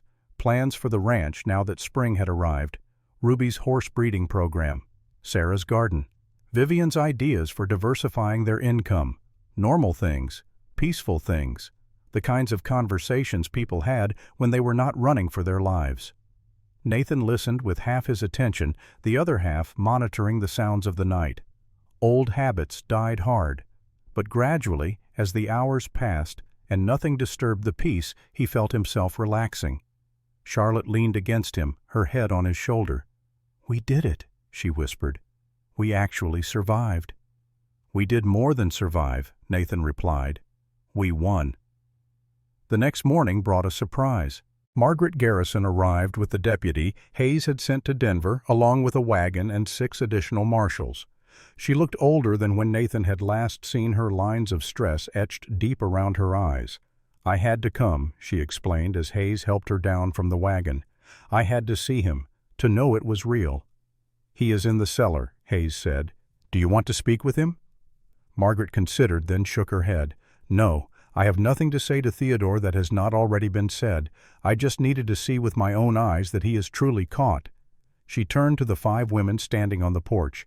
"You did what I could not. You stood up to him and won. I am in your debt." "You owe us nothing," Charlotte said gently. "We all fought the same monster. We just had different battlefields." Margaret's eyes filled with tears. "I wish I had been as brave as you 5. I let him control me for so long." Grace came down from the porch and took Margaret's hands. "Survival takes many forms. You survived in the only way you could. There is no shame in that." The marshals loaded Garrison and Cole into the reinforced wagon Hayes had brought. Heavy iron chains secured both prisoners with armed guards positioned to prevent any escape attempt. Garrison looked diminished in his chains, no longer the powerful man who had terrorized a territory, but just another criminal heading for the gallows. As the wagon prepared to leave, Garrison called out to Charlotte, "This is not over. Even if they hang me, there will be others. Men like me do not stay gone." "You are right," Charlotte called back. "There will always be evil men, but there will also always be people willing to fight them. And we just proved which side wins." The wagon rolled away, carrying Garrison toward justice and death. Nathan watched it disappear down the road and felt a chapter of his life closing. The man who had killed his brother was finally facing consequences. The women who had become his family were finally safe. The long nightmare was ending. But even as relief washed over him, Nathan knew Charlotte's words to Garrison were true. There would always be new threats, new challenges, new battles to fight. Peace was not a destination, but a constant effort. Margaret stayed at the ranch for a week, finding solace in the company of women who understood what she had endured. She spent long hours talking with Charlotte and the others, sharing stories of survival and abuse, of finding strength in the darkest moments. On the day she prepared to leave, Margaret pulled Nathan aside. "Your brother helped me, you know, before he died. He found evidence of Theodore's crimes against me, evidence that eventually led to my freedom. Jeremiah was a good man who deserved better than the death he got. He would be glad to know his work mattered," Nathan said, "that it led to something good. Tell the women," Margaret said, gesturing toward Charlotte and the others, "that they have inspired me. I am going to use my freedom and my resources to help other women escape situations like mine. Open a refuge where they can be safe while they rebuild their lives. That is good work, important work. It is the least I can do." Margaret smiled, and for the first time Nathan saw genuine peace in her expression. "We all have to find meaning in our suffering. This is mine." After Margaret left, the rhythm of ranch life reasserted itself. Spring turned to summer, and the land bloomed with life. Ruby's horse breeding program began in earnest, with several promising foals born. Sarah's garden produced more vegetables than they could eat, leading to trade with neighboring ranches. Vivian's financial management turned the ranch profitable for the first time in years. Grace's cooking became famous throughout the region, with visitors sometimes arriving unannounced, hoping for an invitation to dinner. And Nathan, who had expected to live out his days in lonely isolation, found himself at the center of a thriving household. He taught the women everything he knew about ranching, hunting, and survival. They taught him about joy, community, and the healing power of chosen family. In April, as spring brought new life to the ranch, word came from Denver. Theodore Garrison had been executed by hanging. The event had been public, attended by hundreds of people whose lives he had damaged or destroyed. He had died cursing everyone who had brought him down, unrepentant to the last. When Charlotte heard the news, she walked out to the hill where they had buried Jeremiah. Nathan followed, giving her space but offering silent support. She stood looking at the grave marker they had erected, a simple stone with Jeremiah's name and the words, "He died protecting what mattered." "It is done," Charlotte said quietly. "Thomas has justice. Jeremiah has justice. We all have justice." "Does it feel like you thought it would?" Nathan asked. Charlotte considered. "No, I thought I would feel triumph or satisfaction. But mostly I just feel tired and grateful that it is over." Nathan put his arm around her shoulders, and she leaned into him. "We can rest now, build the life we want, rather than constantly defending ourselves." "What kind of life do you want?" Charlotte turned to look at him, her green eyes warm in the summer sun. "One full of small moments. Morning coffee on the porch, evening walks through the meadow, Sunday dinners with our family. The kind of life Thomas and I dreamed about but never got to have. We can have that," Nathan promised. "We have earned that." They walked back to the house together, where the sounds of dinner preparation and friendly conversation spilled out through the open windows. This place that had been so empty when Nathan inherited it now overflowed with life and warmth and love. That evening, they gathered for one of Grace's legendary dinners. Roast beef with vegetables from Sarah's garden, bread so fresh it steamed when cut, and a pie made from wild blackberries Ruby had picked. The food was delicious, but the company was better. After dinner, as they sat around the table enjoying coffee and conversation, Nathan felt compelled to speak. He stood tapping his cup for attention. "I want to say something." He began, feeling awkward but determined. 3 months ago, 5 women appeared at my door asking for shelter. I said yes, partly because my brother would have wanted me to, but mostly because I had nothing else to live for. I was a ghost in my own life, going through the motions but feeling nothing. Charlotte reached for his hand, squeezing gently. "You 5 gave me back my life," Nathan continued. "You showed me that family is not just blood, that love can grow even in the hardest soil, that there is always a reason to keep fighting. So I want to thank you, all of you, for choosing to stay, for trusting me to protect you, for becoming the family I did not know I needed." Ruby raised her coffee cup. "To family, chosen and cherished." "To family," the others echoed, clinking their cups together. Grace wiped tears from her eyes. "You know, when my Robert died, I thought my life was over. I was 40 years old and convinced my best days were behind me. But sitting here with all of you, I realize I was wrong. My best days are right now." Sarah nodded. "I was so afraid after Peter died, afraid of everything, afraid to hope, to try to live. But you all taught me that fear is just a feeling, not a command. I am still afraid sometimes, but I do not let it stop me anymore." Vivian, usually so composed and analytical, had to clear her throat before speaking. "I never had children with Henry. We wanted them, but it never happened. I used to think that meant I would never have a family. But I was wrong. You are my family, every one of you." Charlotte stood, moving to stand beside Nathan. "When Thomas died, I thought love had died with him. I thought I would spend the rest of my life alone, unwilling to risk my heart again." She looked at Nathan, her eyes shining. "But you proved me wrong. You showed me that love does not replace love. It adds to it. Thomas will always be part of me, but so will you. Both are true. Both are real." Nathan pulled her close, kissing her forehead. The table erupted in good-natured teasing and laughter, the serious moment giving way to the comfortable chaos of family. As the evening wound down and people drifted to their rooms, Nathan stood on the porch watching the stars emerge. Charlotte joined him as she always did, bringing 2 glasses of whiskey this time instead of coffee. Celebrating, Nathan asked, accepting a glass. "Living," Charlotte corrected. "There is a difference." They sipped their whiskey in comfortable silence, the sounds of the summer night surrounding them. Crickets chirping, a distant owl hooting, the wind rustling through the pines. "Do you ever think about her?" Charlotte asked. "Emma." "Every day," Nathan admitted. "But it does not hurt the way it used to. Now when I remember her, I can smile, can be grateful for the time we had, rather than bitter about the time we lost. That is healing." "Yes." Nathan turned to face Charlotte.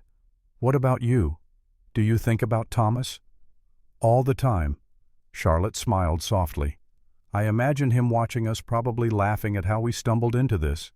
He had a good laugh, loud and infectious. "I miss that sound. I am sure Emma would have liked him. They would have liked each other.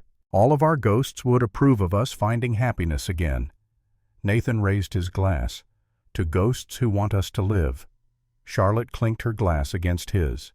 "To ghosts who let us go."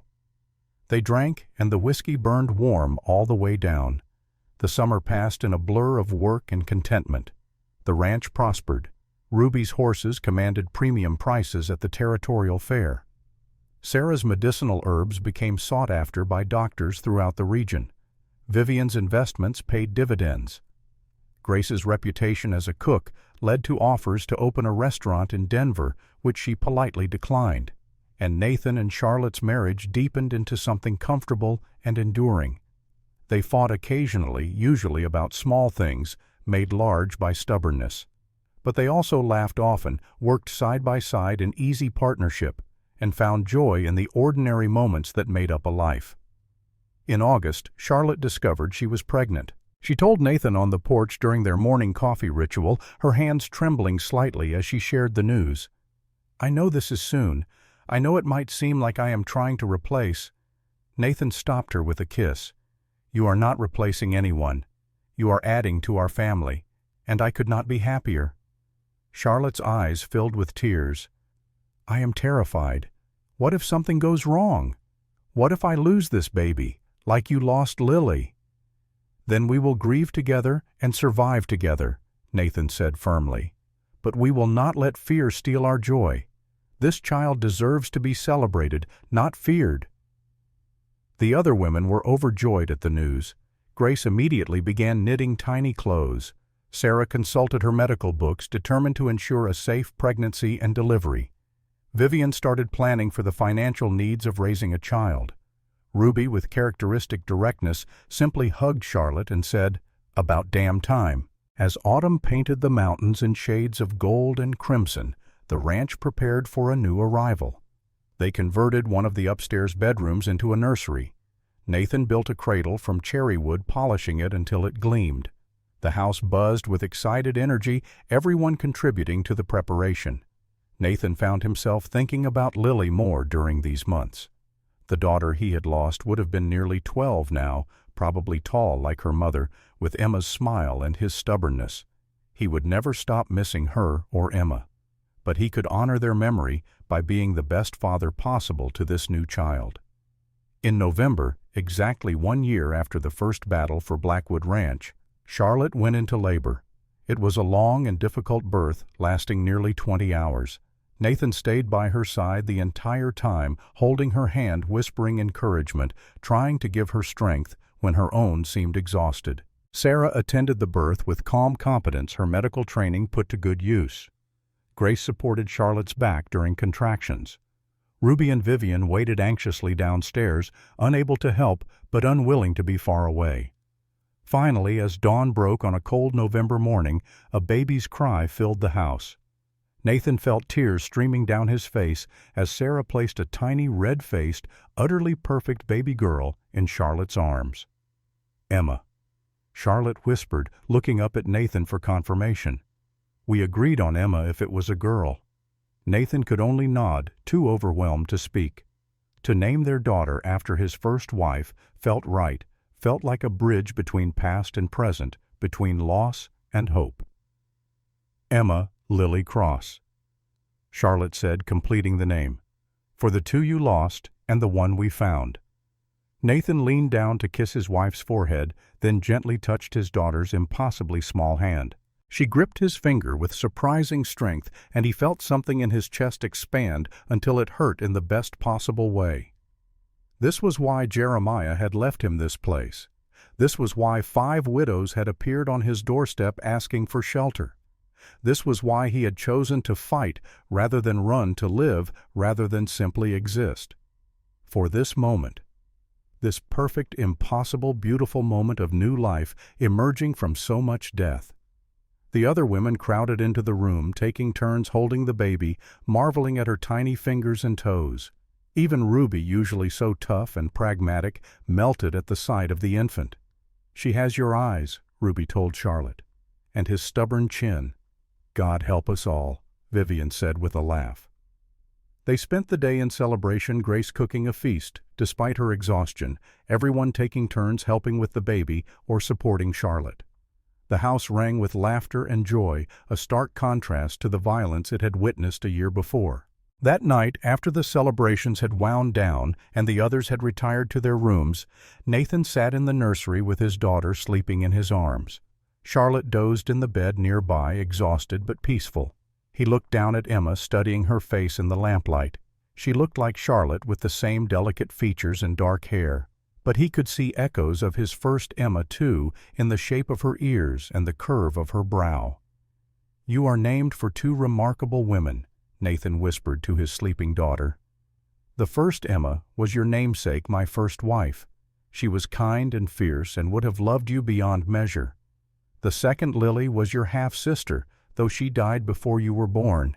She was curious and brave and full of laughter. Emma stirred in her sleep but did not wake. Your mother is the strongest person I have ever known," Nathan continued. "She survived things that would have broken most people. She fought when fighting seemed hopeless. She loved when love seemed impossible. You could not ask for a better example of how to live." He paused, gathering his thoughts. "I am going to make mistakes as your father. I will be overprotective because I lost a daughter before. I will worry too much because I know how fragile life can be. But I promise you this: I will always fight for you. I will always protect you. And I will always make sure you know you are loved." Charlotte's voice came soft from the bed. "She will know. How could she not, with a family like this?" Nathan looked over at his wife, smiling. "You should be sleeping. So should you." Charlotte patted the bed beside her. "Bring her here. Let us all rest together." Nathan carefully transferred Emma to the cradle beside the bed, then climbed in next to Charlotte. She curled against him, and he wrapped his arms around her, feeling more complete than he had in years. "This is it, is it not?" Charlotte murmured sleepily. "This is the life we fought for." "This is it," Nathan agreed. "It is better than I imagined. Me too." They drifted to sleep as the baby slept beside them, 3 lives intertwined, present and future, woven together with threads of hope. The winter that followed was hard, as Colorado winters always were. But the house was warm and full. Emma grew from a tiny newborn into a baby with personality, her cries demanding and her smiles radiant. The women took turns helping Charlotte with the endless work of infant care, creating a support system that made the difficult task manageable. Nathan split his time between ranch work and fatherhood, learning to change diapers with the same efficiency he had once learned to field strip a rifle. He walked the floor with Emma when she was colicky, singing the old war songs his mother had taught him, simplified and softened for a child's ears. Ruby continued her horse breeding program, already planning for the spring foaling season. Sarah expanded her garden, plotting new sections for herbs and vegetables. Vivian's financial acumen kept the ranch profitable, even through the lean winter months. Grace's cooking kept everyone fed and content. They had become a true family, bound not by blood, but by choice and shared struggle. 6 adults and 1 baby, living in a house that had once echoed with loneliness, but now rang with life. In April, after Garrison's execution, word came that Deputy Cole had been sentenced to life in prison for murder conspiracy and aiding a prisoner's escape. His testimony had ensured Garrison's conviction, but it could not save him from his own crimes. The news was received with grim satisfaction, but no celebration. Cole was just one man paying for his choices. There was no joy in that, only justice. As spring returned to the Colorado Territory, bringing green grass and wildflowers, Nathan stood on the porch with Emma in his arms. She was 4 months old now, able to hold her head up and make delighted gurgling sounds at the world around her. Charlotte joined them, slipping her arm around Nathan's waist. "What are you thinking about everything?" Nathan kissed the top of Emma's head. "A year and a half ago I was alone in this house, convinced my life was over. Now look at us. Jeremiah would be proud. I think he is proud. Wherever he is, I think he is watching and smiling." Emma reached for Charlotte, and Nathan transferred her to her mother's arms.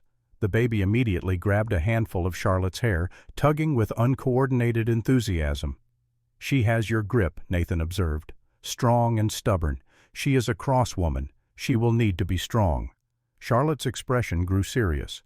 "The world is not kind to women even in these modern times. But she will have us to teach her, to show her that strength comes in many forms, and that family protects its own," Nathan added. "Always." They stood together, watching the sun climb higher, painting the world in shades of gold. Behind them, the house came alive with morning sounds, Ruby calling to the horses, Sarah humming as she tended her seedlings, Vivian reviewing account books at the kitchen table, Grace rattling pots and pans in preparation for breakfast. This was home. Not the building, though Nathan had come to love every patched bullet hole and scarred timber. But the people, the laughter and arguments and shared meals, the everyday moments that added up to a life worth living. "Is it strange," Charlotte asked, "that I am happy? After everything we lost, everything we survived. Sometimes I feel guilty for being this content." "I used to feel that way," Nathan admitted. "Like happiness was a betrayal of Emma and Lily. But I think I had it backward. The best way to honor the dead is to live fully, to find joy despite the pain, to create new love without forgetting the old." Charlotte leaned her head against his shoulder. "When did you become so wise?" "When I married a woman smarter than me." "Flattery will get you everywhere." "I certainly hope so." They laughed together, the sound blending with Emma's babbling and the morning bird song. Ruby emerged from the barn leading a new mare, her face bright with accomplishment. Sarah appeared in the garden, already checking on her plants despite the early hour. Vivian called from inside that breakfast would be ready in 10 minutes. Grace's voice responded with something about eggs and bacon, ordinary moments, small joys, the fabric of a life well lived. Nathan thought of all the battles he had fought both in war and in defense of this place. He thought of the men he had killed, the violence he had witnessed, the scars he carried both visible and hidden. And he thought about whether it had all been worth it. Looking at Charlotte and Emma, hearing the sounds of family all around him, he knew the answer. Every moment of pain, every drop of blood, every sleepless night had led him here, to this porch, to this morning, to this family. And he would do it all again in a heartbeat if it meant arriving at this exact point.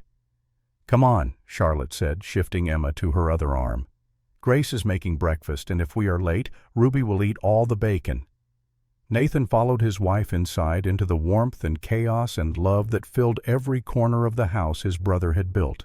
As he crossed the threshold, he glanced back at the mountains rising in the distance, their peaks still snow-capped despite the advancing spring. "Thank you, Jeremiah," he thought, "for everything, for the house, for bringing these women to me, for teaching me that redemption is possible and that family is what we make it." Then he turned away from the past and walked into his future, ready for whatever came next. The door closed behind him, shutting out the cold and sealing in the warmth. Inside, his family waited. His wife, his daughter, his chosen sisters, who had become as dear to him as blood. This was the inheritance Jeremiah had truly left him. Not land or timber or buildings, but the chance to love again, to protect what mattered, to build a life worth remembering. And Nathan intended to honor that gift every day for the rest of his life. Outside, the sun continued to rise, painting the Colorado Territory in shades of hope and promise. Spring had come to Blackwood Ranch, bringing with it the eternal cycle of death and rebirth, ending and beginning loss and discovery. And in the house that had survived siege and sorrow, a family lived on. Imperfect but real, scarred but healing, chosen and cherished, together.